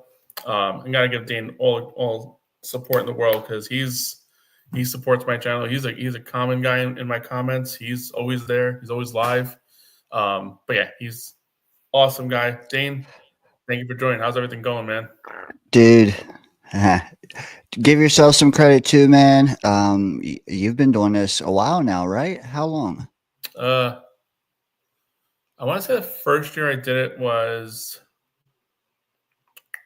I want to say it was the which draft was it? It was the draft we had the 2 first-round picks, the Sauce ABT and yeah. No, it was the ABT and Zach Wilson draft. Okay, yeah, you've been doing this a while. Year. Yeah, it's been a little bit of time, but yeah, Dude, I appreciate you, man. Appreciate you on Fridays. We've had you on a couple times, me and Murph, and always good conversation, man. So I don't get a lot of these opportunities to, join other shows and not do everything, not be the producer and the question asker and all that. So this is kind of a nice change of pace for me. I'm going good. You just seem relaxed. You don't have to worry about you don't have to worry about pulling the strings. Be the man behind the mirror. Like you got it all figured out here. Dom should be showing up at some point. I'm pretty sure that's what he said at least. So we'll see how it goes. But I hope so. He seems like a fun guy. Yeah, he should. Hopefully he joins. He got held up in a meeting for work, so hopefully he's able to make it. But all good otherwise. But yeah, let's dive right into it, man. Like we're at 2-8, man. It's been a long season. It's a long season. I feel like as you kind of dive into it week to week, it just seems like we're falling down the draft order. Even though we're doing what we're supposed to be doing, we're losing games. First things first. How are you handling or how are you treating the rest of the season from like a tanking standpoint, rooting for wins, rooting for losses? Because that's obviously a major topic of conversation for most in the fan base. First and foremost, I think we all forget, like, you only get 17 games a year, man. All year, you get 17 games. And, like, after 3 games this year, half of Twitter wanted to tank the next 14. Yeah, that's tough. I'm not that way, and like mainly because I don't want to just fall into that off-season champs, off-season. You know what I mean? Like you only get to play September, October, November, December. Boom, done every year. Like I don't want to tank because A, you only get 17 games, play them out, but also B, do we need to tank, Anthony? Do we need to tank to have a top? Do we need to have a top 5 pick? No, and that's the thing too. Like at the end of the day, like however this season goes, win, loss, like we're gonna win a stupid game. We're gonna lose some dumb games. It's just the way the season is gonna go. We're gonna be somewhere around 3 or 4 wins. Maybe we get a fifth. Maybe. I don't see much more than that. Like, do you see his team getting 6 wins? I mean, that would require us going 4-3 down the stretch. I just don't see it. But would you be upset with it? To get 4 wins down the stretch means you're probably going to beat, a team like Miami, who's on fire right now, a division rival. Probably going to beat Atlanta, and then you're going to beat 1 or 2 of Buffalo or Patriots with that finishing record, most likely, or the Ravens. I mean, that's the avenue to 4 wins, more or less. For this coaching staff to be able to accomplish that with everything they've got, that would probably show me a little bit more than this tanking. Because tanking, obviously, like, we need to see more out of this defense. We need to see. I don't know if Steve Wilkes is there next year, but we need to see this defense. Like, can you close out games? We saw it against Cincinnati. But that was also a game where they gave up 38 points. Eventually during a game, you have to stop someone. But yeah, I guess let's start there. Like, what's your evaluation of Steve Wilkes? Like, I mean, do you think there's a world where he's defense coordinator next year? You think Aaron Glenn kind of plays it like it's tough, like you do with Fields, and we're gonna ride with him. Mm-hmm. Performance alone, I would say no. But what gives me pause is that Glenn and him, like, they're like this, man. They're like brothers. Mm-hmm. And he was Glenn's primary option for defensive coordinator. I don't think that he's pleased with the job thus far, but I think a lot of it has to come down to these next 7 games, mm-hmm. Because they have shown strides. They started pitiful, and they have gotten better. You said, do I see an avenue of us winning or 4-3 or down the stretch? There is in my mind a path, but it has to do with that defense mm-hmm. being the best form we've seen this year, the rest of the year. Mm-hmm. And it has to do, like, it's so hard to evaluate the offense with Fields because, like, you might as well have me at quarterback and then try to judge the other 10 guys. It's not a good evaluation. So can I fathom it? Yes. If the defense plays well and we actually have a quarterback that throws 200 yards passing. 200. I'll sell for 150. I mean, that's where we're at now, man. I had to look at it like I was befuddled. He's had 5 games this year where he's had under 120 yards passing. It's just can't make this shit up, man. 5. Mm-hmm. That's crazy. That's crazy. That's insane. He's terrible. You can't 4 games under 60. Yeah, that's bad. That's real bad. Like, you can't be this league, you can't be one-dimensional. You can't. Mm-mm. We have been. So, with us changing quarterbacks, I can't say I know what's going to happen these next 7 games because we're not going to have 4 more like you just stated. We're not. So Wilkes. Yeah, so you touched on it. The quarterback change. Obviously, going to Tyrod Taylor was an obvious necessary move. Based on what we've seen for such a long period of time. I guess what's your thoughts on I was talking to this actually with my brother, I think it was last week, where I identified, like, at whatever point you go to Tyrod Taylor, you kind of have to elevate Brady Cook. Because we all know Tyrod Taylor. He's an injury waiting to happen. Hopefully, I'd love to see him kind of finish the season off, play 7 games. It's just his track record is that he'll probably play 2 games healthy, if that even, maybe a quarter. Like he played a half and got injured for us this year. So, and who knows if he's even at 100% at this point in time. Like, they kind of have to, right? Like, elevate Brady Cook and have him be your primary backup because you really just can't go back to Fields. What's your opinion on that?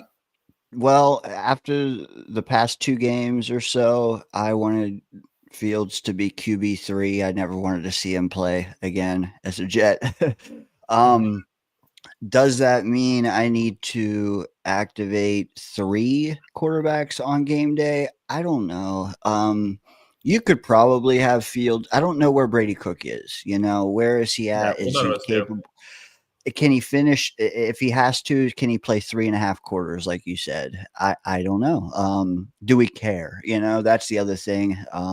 If we're done and over with Fields, then yes, bury him on the depth chart. It would be nice, like you said, that Tyrod, however you want to say it, plays all 7 games fully. But at the same time, if they like Cook at all, maybe it's not. Maybe you want Tyrod to play 5 and Cook to play 2, if they like Cook and they would like to see him start before the end of the year, I think that he is QB2. Mm, But if I just hope this isn't one of those Quincy Williams benchings where it's like Fields, you're down, but mhm. next week we're Yeah. gonna look at you again. No, dude, we're done. It's over. I don't want to see it anymore, man. Mhm.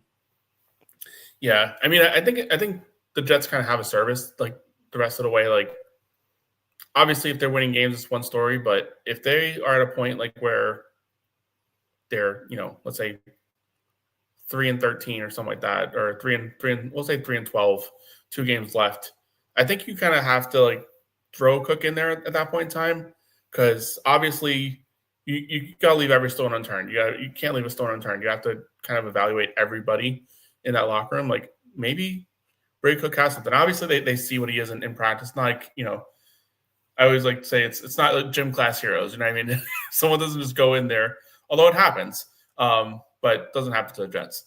But you still got to throw them in there at least for a couple games, see what you got out of them, and just to basically kind of like fortify like what you've been seeing in practice isn't kind of working its way into games. And if that's the case, then you have your answer of how desperate you have to be for maybe even a backup quarterback versus like just a starter. Because that's the issue that Jets find themselves in right now. Like you don't even have a backup on this roster. Um, it like this offseason is going to be tricky from like a team building standpoint because obviously like the hope was Fields was at least going to be like able to like put something that you can trust, where you can rely on being a backup, maybe start a few games for you next year. If the rookie isn't ready, they don't even have that. I think that's going to be desperate for the Jets. What do you? I What's your thoughts on the agree. quarterback position? Nobody expected Fields to light the world on fire, but you expected him to hold the job all year enough to where you expected him to be 1 or QB2 next year. Mm-hmm. Now that's up in the air. Like Mm-hmm. now that's way up in the air. Mm-hmm. So it's tough because next year you got 35 million dead Rodgers money. If you cut Fields, that's going to be what 20 if it's pre-June 1, I think I read the other day, Yeah, I think you cut it in 22 half. You can cut it in half if it's post June 1. Yeah. yeah, yeah. So either way you're spending 40 some, 50 some million on quarterbacks not on the roster. You Mm-hmm. have to then replace QB1 and 2 and 3 on this team, Mm-hmm. like possibly. You try to do that in free agency, all of a sudden you're spending like 100 million at the position, and that's too much. Yeah. So you gotta draft one, even if it's a guy you want to be QB2, and Mm-hmm. you got to sign another one off the street or extend Tyrod, however you want to play that. But I'm not opposed to having Fields next year. I just don't want him to be like one sprained ankle away from being our starting quarterback again. I'm fed up, man. Not Yeah. if it's like the last 2 months have been. Mm-hmm. Yeah. Like I'm after that Cincinnati game, obviously, like, I understand what Cincinnati was, but I did look at it as like, okay, maybe the Jets don't have to, go draft plus free agency for a quarterback. Maybe they can survive with, pick a quarterback. Fields can play a couple because that's the biggest thing too. I mean, and you see it throughout the league all the time. You throw a quarterback in there first game of the season, and it's usually not pretty. It's tough. It's tough on the young guy. Um, Ideally, you want that guy to sit for at least a few weeks, like you saw with Drake May last year, like you saw with Jackson Dart this year.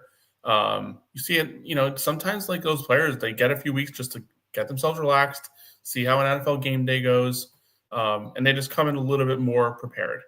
But when you got to start that first game, it's just alarming, and I don't see an avenue for the Jets to find somebody that's going to keep that quarterback off the field, whether it be Mendoza, Simpson. I don't more if he comes out. Like there's obviously plenty of options. I don't know who's coming out, who's staying in. There's so many things there. Like you look at free agency. Like I don't know if you've looked at the free agency market. Like is there a quarterback there that like you have even like a semblance of trust to kind of like just hold the ship afloat? The last I looked at it, and correct me if I'm wrong, I don't know if you've seen it, but it's like Daniel Jones, Aaron Rodgers, Zach Wilson, and like nobody else. Yeah. You nailed it. And Daniel Jones won't even make it. It's not even like that's a situation where he'll be available. They'll either tag him or they'll give him a contract extension. They'd probably give him a contract. They don't want to do the same thing that Minnesota did, letting Sam Darnold walk out and he just progresses further. But yeah, you basically nailed the list on the head. The guys like Marcus Mariota of the world, who we've seen, we've seen plenty of him. I think I might take him over paying Daniel Jones $40 million or Justin Fields or Aaron Rodgers or Zach Wilson. Unfortunately, yeah. I mean, Marcus not saying much. That's the thing. It's like that's the concern. Like it's not so much that the Jets don't have a starter. Obviously, that's a big problem. But they also just don't have anybody like they're going to be put in a situation where the rookies will be starting day one, no matter what. They just don't have the guy there, which isn't the end of the world. I mean, if you're picking where the Jets are picking, like you would like to hope that guy is worthy of day one starting material. The Jets are just a different animal. Can I ask you something? Yeah, go for it. Is there anything Tyrod can do these next 7 games that would make you comfortable having him back next year as the penciled in starter with just a rookie behind him? I mean, for sure. Yeah, that's definitely an avenue there. I just think, again, it goes back to the fact of like Tyrod's, his injury history is that's the concern. I'm not against bringing Tyrod back. I think he can definitely perform. I mean, I don't even think he needs to perform. I just think he just needs to be able to play, hold the ship afloat. Like that's exactly what we're looking for. But again, like you're kind of finding yourself in a situation where you're trying to start Tyrod for the season, but your rookie quarterback could be in there within, a handful of plays. That's just the way it is. Obviously the NFL has a quarterback issue. Is from there's not a lot of quarterbacks in the league, obviously. What about trade market? I've seen his name float around. Guy like Mac Jones being successful in San Francisco. One, I don't see San Francisco trading him. I don't think they really need to. But two, let's say they make him available. Is that a guy that you're willing to trade? It probably goes for not much, probably a 3rd-round pick and maybe a day 3 pick as well. Is that an avenue you have any interest in? So I would simply because of how grim the market is. We talked about it. Also, like ideally you'd have 2 Tyrod Taylors with a rookie because then you know that you can buy the rookie at least 8 games. You can't do that though, unfortunately. Could we do like a Tyrod and a Jameis together and a rookie? Maybe. Yeah, Giants just did it. But at the same time, like Mac Jones, yeah, I think I would. However, I would not have day 2 picks on the table. 3rd rounder would be a deal breaker for me. I would do like a 4th, just a 4th. But at the same time, like who knows? That kid's playing in a Shanahan system. And anyone who comes to New York looks like a saturated version of themselves. So it probably wouldn't work out if we gave a 4th. But at the same time, what did we use a 4th on last year? Arian Smith. And he's done nothing so far. Not that I don't like him, but he's done nothing. I think the writing's on the wall a little bit with that. Like the Jets went out and got aggressive in the trade market to bring back not one but two receivers to kind of lap them on the depth chart. You're talking about a guy like Aaron Smith that they picked with a 4th-round pick. That, I mean, based on that, is probably not going to be on the roster next year. I mean, let's be real. Like, they're probably going to draft a player within the first 2 rounds at receiver. So you're pegging him down the depth chart there. I'd like to see them bring back Mechie. He had a pretty promising start against Patriots. Let's see what he is the rest of the season. So you're already down 4 guys. Aaron Smith does play specials, so that probably helps him in that aspect, where he could be back. But, when you start getting to that realm of number 5 wide receiver, it's hard to play that game a little bit. That's a guy, though, that is probably number 1 on my list for watching these next 7 games with a quarterback who's willing to throw it deep. Like, you talk about this change we're making quarterback. What are you more excited about now with Tyrod? Arian Smith is damn near top of the list. What do you think of A.D. Mitchell, though? You said you like Mechie, bring him back. I don't know the contract situation of Mitchell. So Mitchell's under contract for 2 more years, so he'll be back no matter what. I mean, unless they cut him, but I assume he'll be back no matter what. Listen, I think he had a pretty promising game from like a route standpoint. He beat Christian Gonzalez a number of times in that game. That says a lot. Christian Gonzalez is a top 5, top 10 corner, depending on where you have him pegged. He's an elite corner in this league. And he got beat a number of times with A.D. Mitchell. Getting open is fun. It's awesome, but you got to make those catches. A number of those catches were his to have, and he missed multiple times. Granted, the passes weren't perfect, and Jets Twitter is big on labeling those out, whatever, and I do understand. But at the end of the day, Adonai Mitchell gets paid millions of dollars too. Got to make those catches. But he had that one deep shot, which Fields leads him. It's probably a touchdown. He had that wheel route that Fields kind of threw a back shoulder on instead of just leading him there as well. Lead him in that position too. That's probably also a touchdown. And then just, that Fields just missing him multiple times. No, I do like Mitchell a lot. I think going into that game, had a lot of praise for him. Mechie, I feel like, was getting open and completing the catch. 3 targets, 3 catches. I'd like to see that go up pretty significantly. Listen, I have a lot of, like, say what you want about this Jets offense, but they have the weapons there. It's not perfect, but they got plenty of options there to help aid whoever's playing quarterback there. It's kind of befuddling that they're just not doing enough, not doing anything. This is a good supporting cast that can only get better moving forward, especially with all the draft capital we have. It's a good base, especially when you have Garrett Wilson back, assuming you at minimum slap a transition tag on Brees. You got Mason Taylor, like you said, that O-line that you can pick and choose who you want to retain. It is a very good base, very good for a rookie, very good for a free agent signee, especially one that you guaranteed the starting spot to. It's not as ugly as a situation, recruiting wise, as it has been in the past for a quarterback coming in. Yeah. I mean, you look at the supporting cast Sam Darnold had in his rookie year. You look at the supporting cast that Zach Wilson had. We all understand what Zach Wilson was. Just wasn't the right pick, obviously. But I don't think it mattered who the pick was at that spot. The supporting cast was just not – it got better. Obviously, the following draft, bringing in Garrett Wilson, bringing in Brees Hall. The offensive line was still a mess, and it didn't start becoming clean until Douglas's last year there, where he brought in Fashanu. And Tippmann, kind of, obviously, but it was far too late for Joe Douglas at that point. But now you have all the pieces kind of in place. Free agency is going to be interesting. What do you think about a guy like AVT? What do you think the Jets do with the offensive line? You got 3 interior guys hitting free agency. How do you want them to attack free agency in this draft?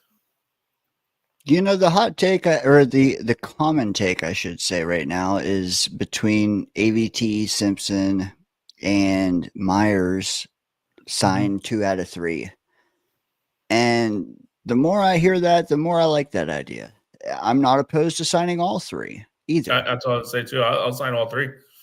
It's the With same roster what you would have had fielded when the season started anyway. I think, yeah, we have like, I don't know, 90 some million. You said it earlier, 90. How 90, many I think million? it's a 94, 95 now. It keeps changing because roster fluctuations, but yeah, around 94 Yeah. million, let's say. Dude, let's sign all 3. AVT, though, I wouldn't pencil in as a starter. I would make him earn that, or just be our swing guard, swing tackle, swing everything. Uh, Myers, I like. You know what? Maybe he likes us too, because Green Bay kicked him out, basically. And we gave him a home, and we gave him a starting spot between 2 hell of a guys. Like, hey, he might jump at the chance to extend here. 2 years, 2-3 years, cheap option. Simpson, I think, is the questionable one with like he gets he defends our team. Let's put it this way, a lot of people, some people at least, would let Simpson walk for his penalties and stuff.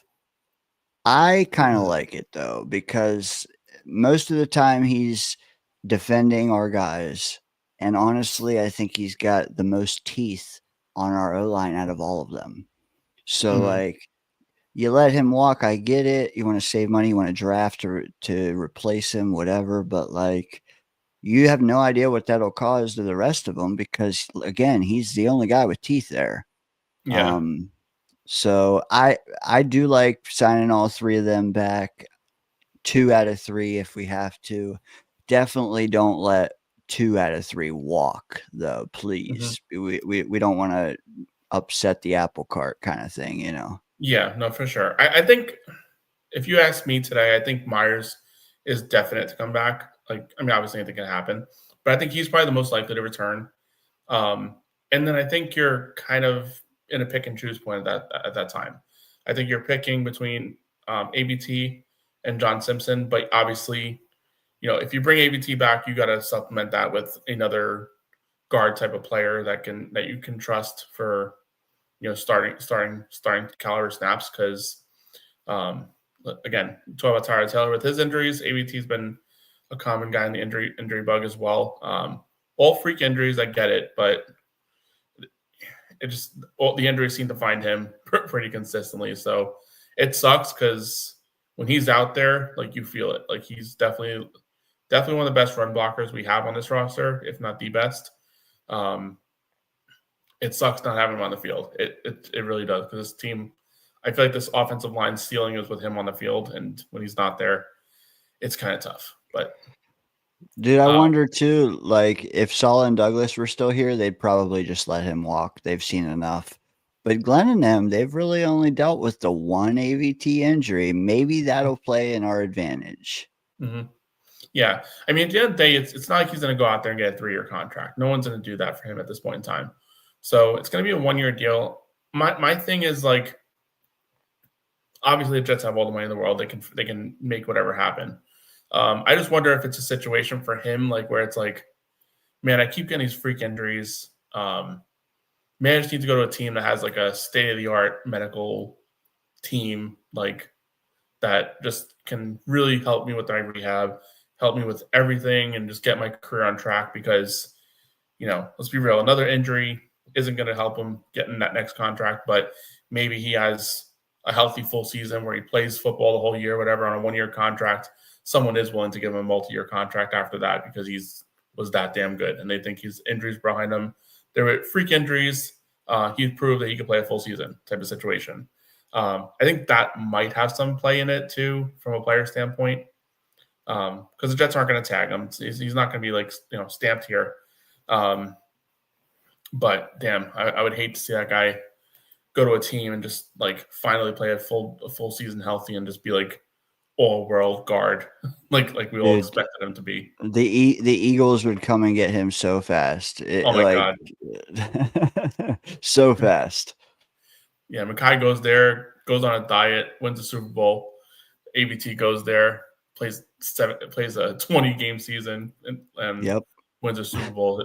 Oh my god, that would all just be all pro honors. Yeah, yeah. because he's actually talented. Like, Oh yeah. yeah. And Joe Douglas being in, like, people always say, "Hey, Atlanta's going to poach our guys. San Francisco's going to." No, dude. I mean, come on. Look at this. Philly, Joe Douglas. He's got sway over there. Yeah, I mean, he brought a few of his guys over there. So I know you've kind of gone with Brees Lou, and you mentioned him earlier. And I heard you saying slap him with the transition tag, which I don't know if that was something that you were saying so much earlier in the season. So what's kind of changed your opinion on that, or I guess I'll let you talk on that one. Yeah, I was definitely very low on Brees, and honestly, I still am compared to everyone else, because everyone else is ready to crown him, and I can't until I see him like hit a home run up the middle. That would be like my wow. He's working back. He's back. He's shown me a lot though, and like you asked, why am I rounding the corner on him a little? It's exactly that. Like, I saw him round some corners where I said to myself, wow, that's faster than he's been in a while. I'm still not sold, because if you look at our 10 games or whatever, he still had 3 or 4 that were terrible, like 2 point something yards per carry. Like, does Aaron Jones do that? Does Alvin Kamara? Well, Alvin Kamara might. I'm not gonna lie, but Yeah, well, my thing is, I just didn't want him to get a massive extension from us. I don't think he will, but he's played well enough this year and gotten better throughout the course of most of the games, to where like fourth quarter, he's proving to me again that he can be a workhorse. But again, there's still other things that I have still seen that turn me off to giving him like 3 for 40 or something crazy like that. I won't do that. If we could get him, transition tag would be awesome, because you got to make him prove it again, or you got to make someone else come and pay him more than you're willing to, which might happen. But what I would ideally like with the transition tag, I'm pretty sure, and I could be wrong on this, but isn't that like where they would have to come in and give you like first round picks or something like that for it if you were to do that? I gotta look that up. There is a tag that is that. I don't think transition is just he goes and tests the market and he comes back with the best offer he has, and then you have the ability to match it, I believe. I don't think there are ones where it's like protected free agent. But yeah, by all means, let me know. It's not my idea to transition tag him either. Let me state that. Like, I did hear Connor Rogers mention that, and it's a viable strategy. You could also just franchise tag him. I mean, that's another thing you could do. But again, like, that gets a little more. I think a transition's like a $10 million. Franchise is about 12 or 13 or so, I think is what it works out to. So okay, a little bit more on that aspect.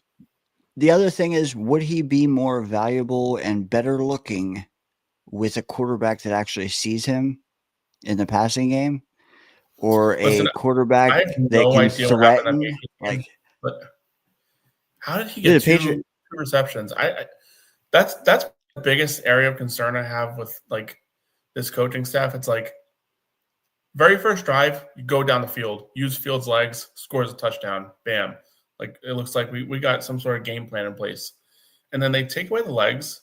And not only do you take away the legs, but you're not using Breece Hall. Like, there was 8-man boxes. That second drive, there was 8-man boxes. But like, after that, you gotta throw some passes, man. You gotta get them out of 8-man boxes. Like, and again, like you said, passing game, how do you not Mason Taylor and Breece Hall together should be two like cheat codes for quarterbacks, man. Just look for them for the dump offs, the 5-yard comebacks. Like, I don't know, man. I don't know what is up with Fields.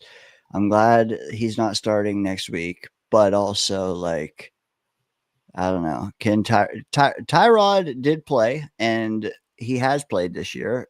He threw it deep. He threw it to Mason Taylor, and I can't remember if he threw it to Breece, but I just feel like now we're really going to get to see, is Breece worth the extension? Is he worth a 1-year flyer?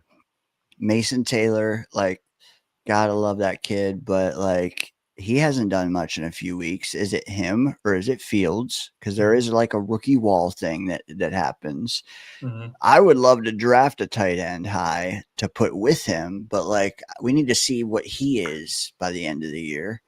But yeah, I was low on Breece. Long story short, low on Breece.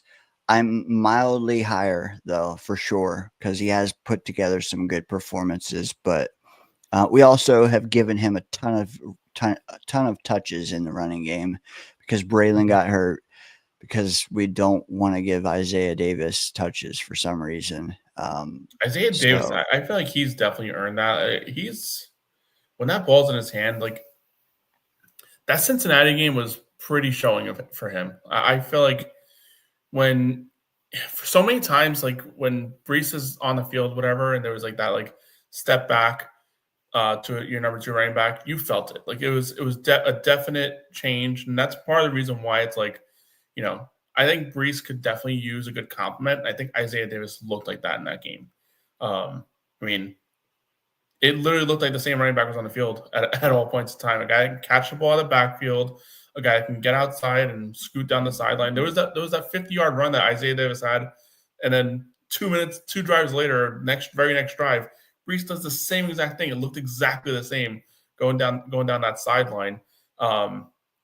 If the Jets do keep Breece Hall, I do want Isaiah Davis to have a higher role, but I would also like for the Jets to explore other options too at running back, maybe getting someone on day 3 because they don't have a 3rd-round pick, getting someone on day 3 because I don't get as much hype for Braylon Allen personally as many do in the fan base. I know he hasn't been given his opportunity. But let's be real. How many 4th and 1s, 3rd and 1s has he gotten the opportunity and got stoned on? It's just not – that's a situation based on his size. And granted, he's still like super young. I think he's like 22 years old, 21 years old, really, really young. But I don't want him being handed starting role. I'd like to see him earn it maybe. If we trade, like my thing too was if we traded Breece in the middle of this season, like I did think Isaiah Davis was more of an RB1 than Braylon is, because like Braylon is more of a change of pace spellback, and I wanted to keep him there. Now that never happened, but like we're talking like long term. If you do tag Breece or whatever, I do like that idea. Draft someone in day 3.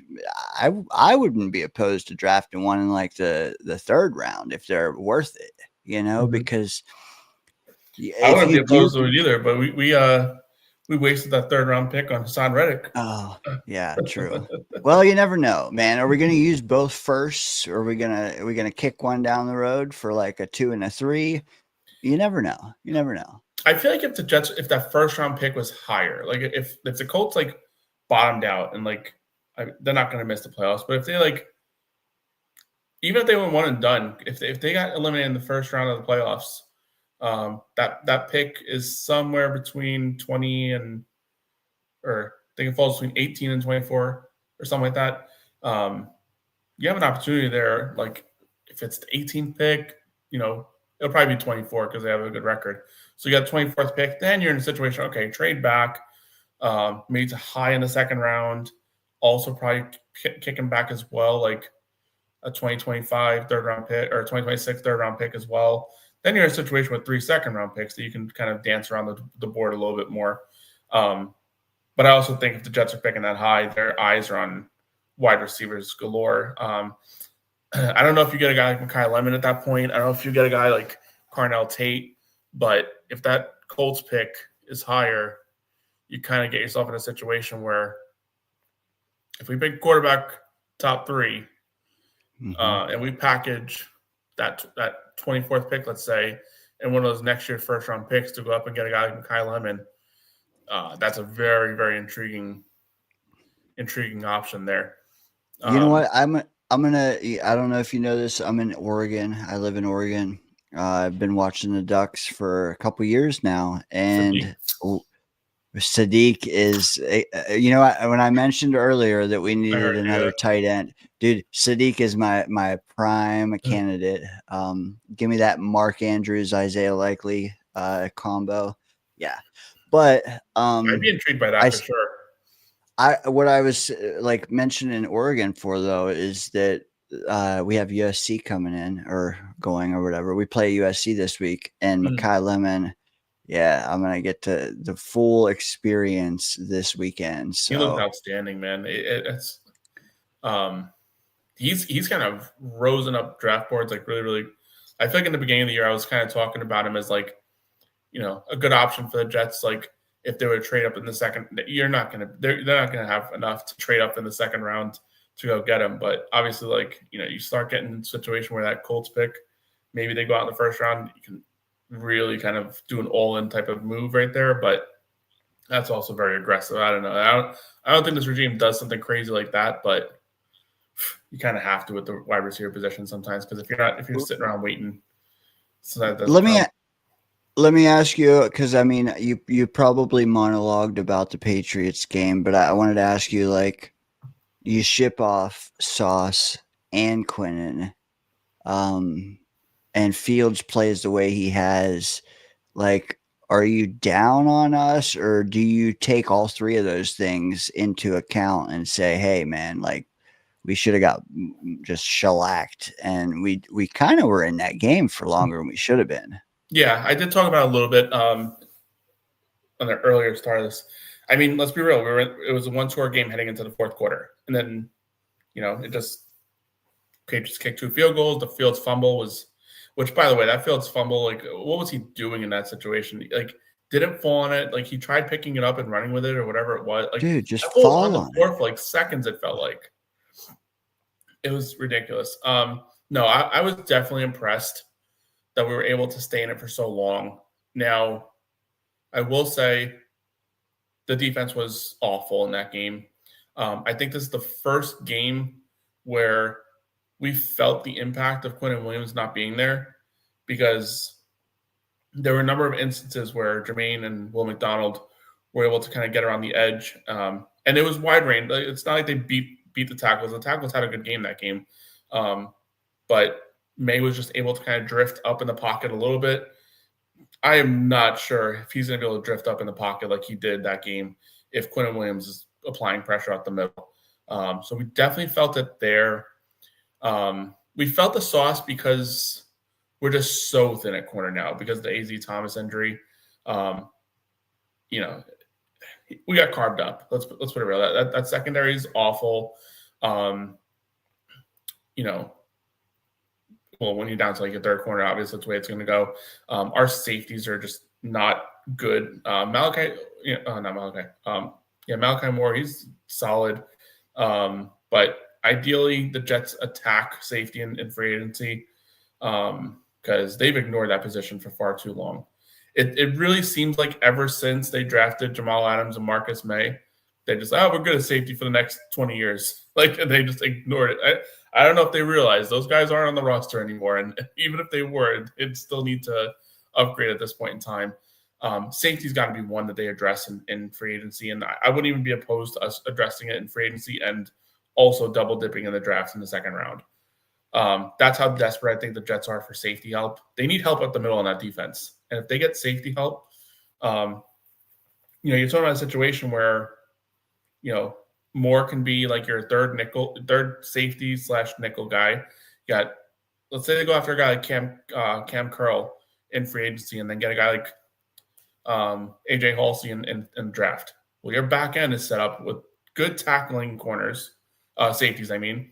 You got Malachi Moore in and out as a third safety, and that back end of the defense looks a lot different And the NFL's changed too. Like your linebackers, obviously you need good linebacker play, but if you have good back end of your defense and a strong defensive line, which also needs some work, your linebackers can basically play downhill, which is what a guy like Quincy Williams wants to do, what Jamie and Sherwood wants to do. I think the defense is one that it looks bad right now, but it can be significantly upgraded with some capital at the safety position, and then obviously a defense coordinator change would obviously make a huge impact as well. What do you think about all that? I look forward to them tinkering because the last time they got the chance, they didn't see any of our players in their scheme. Get a full evaluation in front of their eyes, like 99 million, 95 million, whatever. Cool. Please just get me one guy in the secondary who is proven ball hawk. Is that too much to ask? Because we've been asking for it for like 5 years now. How do you watch this team and see us going into week 12? Week 12. Week 12, 0 interceptions. Zero interceptions. One turnover. Zero. One turnover. One fumble recovery from a guy who was here for like a hot second. It's before his whole Tennessee Titans wore off. He got us one, but then he became a Jet fully. 0 ever since. Get us one ball. If you want to draft and sign a safety, fine. You got to figure out what you're doing with Quincy Williams for sure. But Jermaine, do you want to offer him that's fine. He's good for a minute anyway. But this defense will look different, like you said, up the middle, especially tackles, linebacker, safety, up the middle for sure. Brandon Stevens will be here. Who's going to play opposite him long term? We think we know, but do we need an insurance policy there? Maybe. Please, prerequisite. You got to have hands if you're playing in our secondary next year, please. At the job interview, they got to throw him the ball really quick and see what he does with it. If it hits his hands and he drops it, all right, nice seeing you. But yeah, I think that they've just ignored that position. And this free agency class at safety, there's a few different options there too. Reed Blankenship's another one too. I don't know if he shakes out of Philly, but man, that guy's an enforcer, captain type of player, Super Bowl champion. That would be a player that I'd welcome with open arms for sure. Blankenship, I just don't know. First off, I don't know if he shakes out of Philly, and if he leaves Philly, does he really want to come to the damn Jets? That's why we need Tyrod to win us some games, man. You cannot be a 2-15 team going into the spring. You can't. You're gonna have to overpay for a play like that for sure, which is what I feel like the Jets have to do on a yearly basis. But yeah, I'm very intrigued with and I spoke about it earlier, and I guess we're on the free agency topic of conversation, so might as well kind of dive into it. I kind of addressed it as like, free agency is probably going to be your avenue to go out there and get your defensive players, probably like allocating a large amount of your resources on defense, with a few offensive players trickled in there. The offensive class is not great.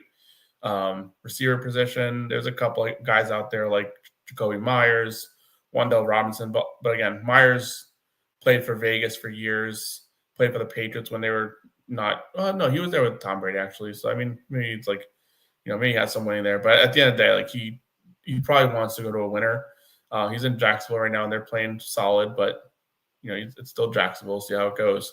So yeah, the free agency wide receiver class is very, very bleak. Same with the tight end position, just not a lot of options there. So I think when you look at the free agent class, if you're going to try and identify like where can we improve, you look at the safety position as probably the number one spot, and then fill out your defensive line depth. Get a few guys. Anzalone, linebacker from Lions, makes a lot of sense for Aaron Glenn with this defense. And this will be a big test. Aaron Glenn's known as being like a player's type of coach, whatever. Well, there's your big test. Can you lure in a player, one of your former defensive players, to follow you to New York and try and help your message a little bit more clear? That's a big test for him as a recruiting type of guy. And then, so I mentioned probably good like 65, 70% of your resource on defense and free agency, and then using the draft as a way of just, building around whoever that rookie quarterback is if we get one in there. Yeah, I'm down. The good thing is, like, I just love the prospect of having the 5 first-round picks, because that, in conjunction with the 90 some million's awesome. But guess what? We have 25 people on expiring deals. So if you replace all 25 with $4 million players, which isn't great, all our money's gone. So like, for me, it's more the bevy of picks we have, because hopefully our first round pick is high enough we could take a quarterback, because then you can trade down with other firsts and really get a whole bunch of day 2 picks and replace this team. But if we have to trade up and burn another one, and then we're out of 3, like you mentioned already, like, then it's becoming less, and then you miss, like, hey, look at Modine joining the fun. Modine. You know what? All I'm saying is, bring me them picks, but also I prefer sticking and picking. If we're not in QB range, we can give something up, but I don't want to give up another one to do it. And then I want to ask you, like, and you can even branch out on that if you want to trade up for Mendoza or bust. No, Mendoza, no matter what, as Joe Douglas would say. Yeah. Or if you'd rather stick and pick all 5 of them. And also, do you think Mendoza is a bum like Modine? I do not agree with Modine on the Mendoza situation. So I am huge on Mendoza. He's my favorite quarterback. I out of the ones in this draft, for sure. So here's a little history lesson for me. So I was in a group chat, and this is before, I had no idea who Mendoza was in middle of September. I heard his name a couple times, but I wasn't just familiar with him at all. And my answer was, who is he? I don't know, probably some bum. Then I watched him play against Oregon, and I really respected the fact that he threw that pick 6 and responded right away with a touchdown to take the lead, and eventually they won the game, as you probably are well aware of. Sorry to bring up that history lesson for you. But I saw something out of there that the Jets specifically could have needed for a long time. When something bad happens, this team falls apart. It spirals. They don't have that ability to take on adversity and turn the game around. And I feel like this has been a major problem with them ever since Saleh was here. Obviously before that, but when Saleh was here, it was emphasized. When something bad happened, everything was going to happen moving forward in the opposite direction. So when I saw that happen, I was like, all right, I really got to start watching this guy and see what the hype is on him. And I took a lot of time over the following 2 weeks to watch. I want to say I watched like 6 or 7 of his games at Cal. And what I saw of him at Cal was a player that took a little bit of a beating, threw a lot of turnover-worthy plays. But he took a beating and was always in these games. I don't really think he had many like games you would identify as like, oof, that was awful. He played terrible that game. His turnover to touchdown to interception ratio, and I didn't go back to his first year. It was 1-to-1 that year, turnover to touchdown ratio. That his second year there, it was 2-to-1. 280 yards per game. It was solid quarterback play. Now he goes to a team in Indiana who's trending upwards. Came into the season ranked 20, and he has forced that team into the number 2 spot. Is his schedule great? No, but he has won some key games in this season. He's beaten Iowa, who is a top 20 team now, I believe. They're ranked. He's beaten Penn State in Penn State. I know Penn State is down this year, but they're still a tough team to play at Penn State, regardless of what their record is. And let's be real, they got Penn State's best punch that game. That defense was flying around. Dennis Sutton, Dennis Sutton, whatever his name is, he was a monster that game, and he's been a monster all season long. I would love for the Jets to take a flyer on him somehow in the middle of rounds if he's available. But I digress. I've just seen this guy kind of like just play consistently better each week that I've seen him play, and I kind of find myself wanting to watch more of it. Simpson, I do like as well. My fear with him is I haven't seen him hit adversity yet. That last game against Alabama was the first real sign of him hitting adversity. And I'm not saying he didn't rebound. He still played a great game, 400 yards. But when he needed to make a 2-minute drive down the stretch, he didn't kind of rise to the occasion. And Oklahoma has a great defense. You can't really kind of fault him completely on that. I want to see how he rebounds now in a following week. I don't know who Alabama plays this week. I'd like to see, hopefully it's a good opponent, where you get to say, okay, did he rebound in a positive way? Did he kind of bring the team on his shoulders? I don't know if I've 100% seen that out of Simpson yet. Him just putting the entire team on his back and taking them to victory. I've seen it plenty of times out of Mendoza. I think Cal overachieved for a 5-5 team last season, and I think he was a big part of it. And I think Indiana is rising to an occasion of a world that they have never been at. Ranked number 2 in the country. I want to see him go up against good competition. I am hoping they finish it off with a win against Purdue. That would be absolutely abysmal if they don't, considering what they've done this season. And I want to see him go head-to-head against Ohio State, who has arguably the best defense in college. And that would be a big, big test for him. We'll see what happens there. But who's let me ask you this, because I feel like a lot of Jet fans get caught in this trap of we need whichever quarterback is the best in the class. Mm-hmm. I like to sit back though and think of it as, can any of these guys be right for us here? Mm-hmm. And that's where my hang up is. Mendoza does seem to play well. He seems to play better when his back is up against the wall. Hell, just last week he threw a pick on the very first drive, and then he came back and, hey, he didn't throw another one like Modine suggests. Mm-hmm.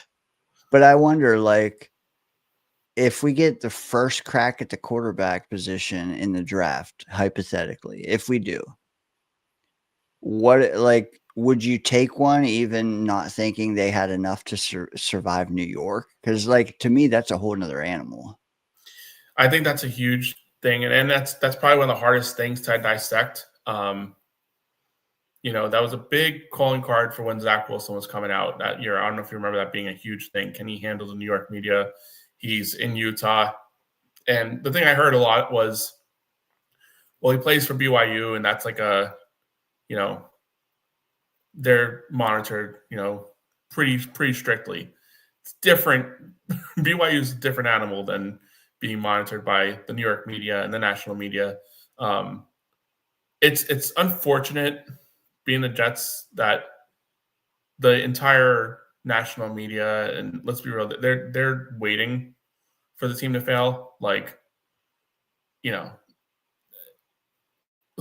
Drake May last year, what did he win? 2 games last year? You didn't even hear about it, man. And I'm not saying he didn't play well or whatever have you. He had promising games, whatever, and then the team was awful around him. But let's say you threw that entire situation exactly and you put it in New York. I am not so sure that he would have gotten the same benefit of the doubt of no kind of, he'll be all right. He'll work it out. The Patriots, the Jets will figure it out. And granted, it's the Patriots and they earn that benefit of the doubt. But the fact that the Jets are just covered differently than a lot of teams. because of same old Jets, LOL Jets, whatever you want to call it. So yeah, whoever it is going to need that like mental fortitude to be able to kind of take everything that's going to come with being a Jets quarterback.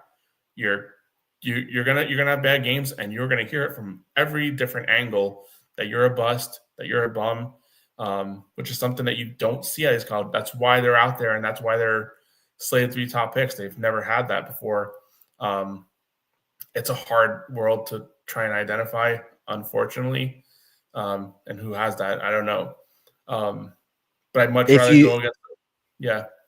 Well, I was going to say, if you take one, say we don't trade up, say we're not first overall, we're like sixth, which I think is likely.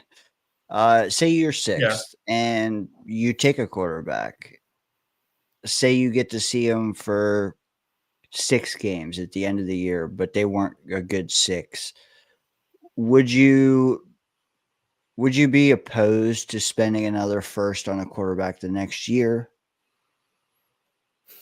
I wouldn't be opposed.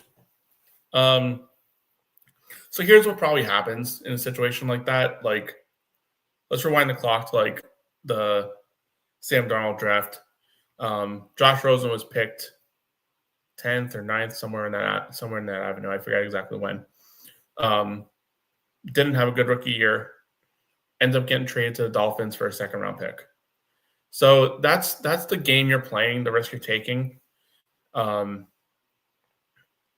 you pick in the top 10, if you're choosing to pick a quarterback in the following draft because you're slated to get one of those top guys, whatever, then you're losing a draft. You're losing a round of draft capital. You'll probably get a second round pick for him unless he just like looks like Zach Wilson. But that's probably your risk. And I think like if you're in a situation where if Arch Manning continues to build off of what he had a couple of good games, and last week not so much. But if Arch Manning next year with another year under his belt, more starts, looks like the guy we thought he was going to be after this year, and you're sitting up there high enough draft slot to be able to get him, I'm not opposed to if you believe that guy is better than the guy you picked this year to go up and get him. Yeah, I mean, at the end of the day, the Jets have all these picks to find the right quarterback. If it means picking 2, not the best use of your resources, but if you feel like one guy is better than the other and you're in a position to get him, you're gonna have to do what you got to do. That's the goal of this whole thing. Hey, I'm with you, man. If we got to spend all 5, I'm not gonna even be mad as long as one of the 5 work out. Oh my god. I don't know. Who's your top tier guy? I mean, obviously I know you're a big Dante Moore supporter, but assuming he doesn't make it out, yeah. Who's your number one guy between Simpson and Mendoza? And I guess what leads you in that direction? You know what? Unlike Mo, sorry, Mo, I do like Mendoza. I'm just not like Brees, not as high as most on him. What I do like, I do feel like that he works through progressions faster than anything we've seen in a decade. Which is troubling though, because I don't want to overcorrect as a Jet fan, knowing that we've had quarterbacks who haven't processed well, sans Aaron Rodgers. I don't want to just jump for the guy that processes the best just because it's what we haven't had. At the same time, I've seen a lot of incomplete games out of Mendoza. A lot. Like Oregon, for instance. I forget who they played last week. He threw a pick. Like it took him a whole half of football to start cooking. Was the one before that. Yeah, Penn State was not a good game, but he did rebound with a 2-minute drive. All I'm trying to say is I do think he is the best in the class. I'm not sold that he is the right man for the New York Jets. For that reason, if I was 101 drafting, I think I would try to slide.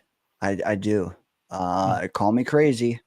If you have to take Mendoza, fine, because he's going to be all right in the league. He's going to be at least our QB1 or QB2. But I'm not calling it good and spending all 3 first rounders in 2027 on Yeah, I really pieces don't want to do around him. that. No, I don't want to burn all of our assets just Mhm. on and keeping just the Mendoza experiment. Like, no. If anything, if I have to draft a guy this year that I'm or like even like 90% in love with, and going into the next year, I have 3 first rounders. If I don't want to draft a quarterback, I'm not going to spend them all on weapons and shit. I'm going to kick one into 2028 as insurance because, you know, who knows? You got to have. How can you assume that the Jets are going to draft the right guy for us at this exact moment and we're going to be good for 15 years? Until you see it, you cannot believe that. I think you can't. Obviously, you can't assume that, but I I think the avenue for the Jets to be successful moving forward is definitely right in front of them. I'm with you. I do not. I don't want us to be like picking 10 and feel like we have to trade up to number 1, which is going to cost us 3 first-round picks. That would be a very hard pill to swallow. I would much rather we're picking top 5, get our guy, and then use these 4 first-round picks to continue to pick and piece the rest of this roster around him. I mean, 8 first and second round picks over the next 2 seasons. That's you're building an entire roster with that. That's really what you're doing, and all on cheap capital from a salary cap standpoint. And then you can use free agency to build out the like. This is how you build teams. This is the avenue to do that. If you have to waste 3 first round picks to get your quarterback, I understand you got to do it, but I don't want to do that if we have any sort of control in that being the thing. Modine says go defense in 26 and offense in 2027. So I guess that's an interesting. And I know you say you have to leave here in a few minutes. You want It's to kind of okay. fill We can, yeah, yeah. You know what? I like that. I like that. Assuming the quarterbacks, even half of them, return to college, because if you go defense in 2026, it doesn't mean you're neglecting the offense. It means you're spending some of that 90 some million more so on tried and true offensive pieces, which we could use at least to get this offensive performance cleanse our palates, please. Like maybe you draft offense, we could be in store for another year like this next year. Go defense, get your bearings there. But if you're doing it, man, you got to round it completely out, have it set for a few years. And then in 2027, you're getting a quarterback, a weapon, maybe even a tight end, all in the first day or two. You're really rounding that out. Maybe you're taking a guard.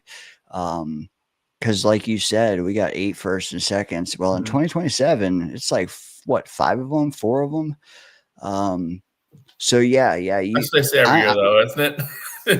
I mean, wasn't this year Cade Klubnik, Garrett Nussmeier, Drew Aller, Arch Manning? Good point. Those are the names we were talking about, and here we are in week 12. Fernando Mendoza and Ty Simpson, 2 guys that were not on the bingo card. Nope. But yeah, dude, I think the Jets are in a realistic was world one. here. Where, yeah, good.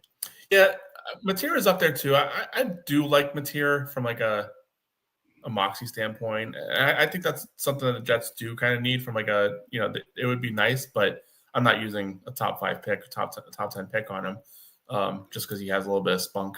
But my biggest thing here, and I think it's something that most Jet fans need to kind of like understand, this is a realistic situation because Titans are no good.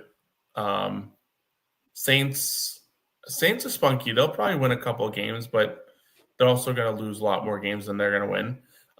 Browns look awful. Shadur looks like crap. He looked terrible in that game. I thought Dylan Gabriel was like the worst quarterback in the league after watching him play against us. Shadur Sanders, there's a clear reason why he hasn't played a game all season long. That was awful. But anyway, you look at the top of the draft order, and then Vegas is down there too. They look bad with Geno. The Giants. The Giants too, yeah, for sure. So like the Jets are really like in a situation here where I think when you look at the teams around us and above us, I think it's more realistic that we actually slide in the draft order than move up, and that's obviously for the fans kind of calling for the Jets to pick a quarterback looks scary, right? And you're talking about a situation where there's probably only 2 quarterbacks coming out. Because all the speculation is that Dante Moore is going to go back. Arch Manning is going to go back. And if Arch Manning came back, I think that would be came out this year. I think it would be silly for him. I think he needs another year. Dante Moore I could see coming out, but all the speculation is he'll return.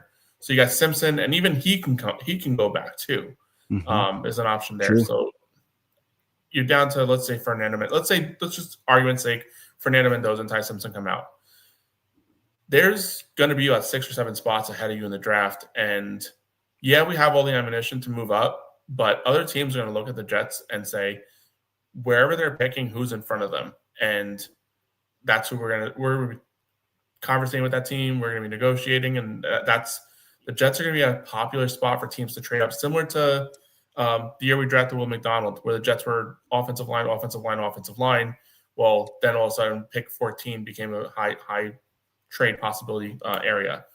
Telegraphed. So, yeah, exactly. And that's the situation the Jets are going to be in because they're going to be desperate for a quarterback. Like, it's not like they're, it's like Justin Fields is having a promising season this year where it's like, okay, we could go with Justin Fields another year and then wait for the quarterback. They're going to be in a situation where they're probably out of the quarterbacks and are going to need to pivot. And we just got to be prepared for that being a realistic expectation.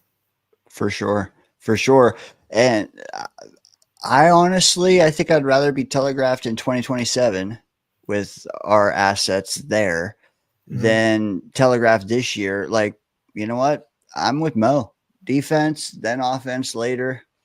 Or if you want to just not use both firsts and turn one of them into a couple seconds or turn one of them into another one in 2027, then come telegraph us if we have 4 first-round picks in 2027. I don't care because we'll get whoever we want. But yeah, figure it out at some point. But the thing is, free agency comes first, and I expect them fully to have peppered the money around to where we won't be telegraphed, kind of like they did last year. We could go Tet McMillan or we could go Armand Membu. We weren't none of us were sure, and then boom, so I hope they do that again.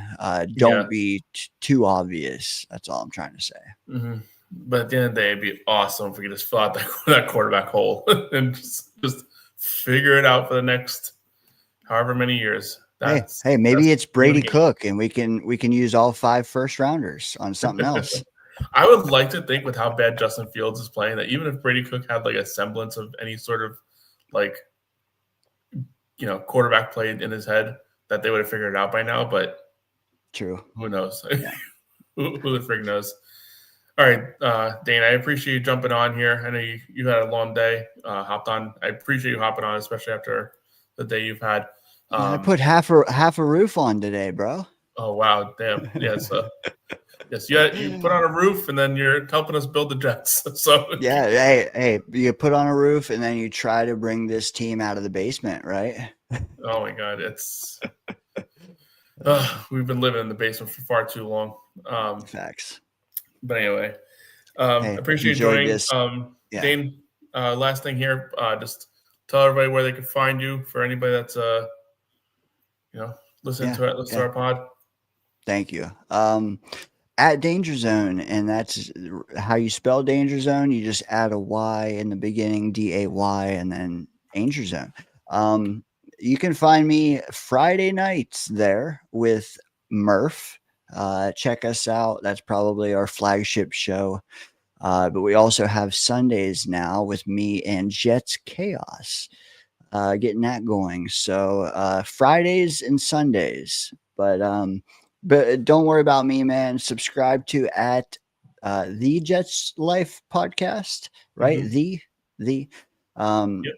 Got to get you over 103, man. You got to be at least in the 300-400s, man. As long as you've been doing this. It's been a slow burn, but we're getting there.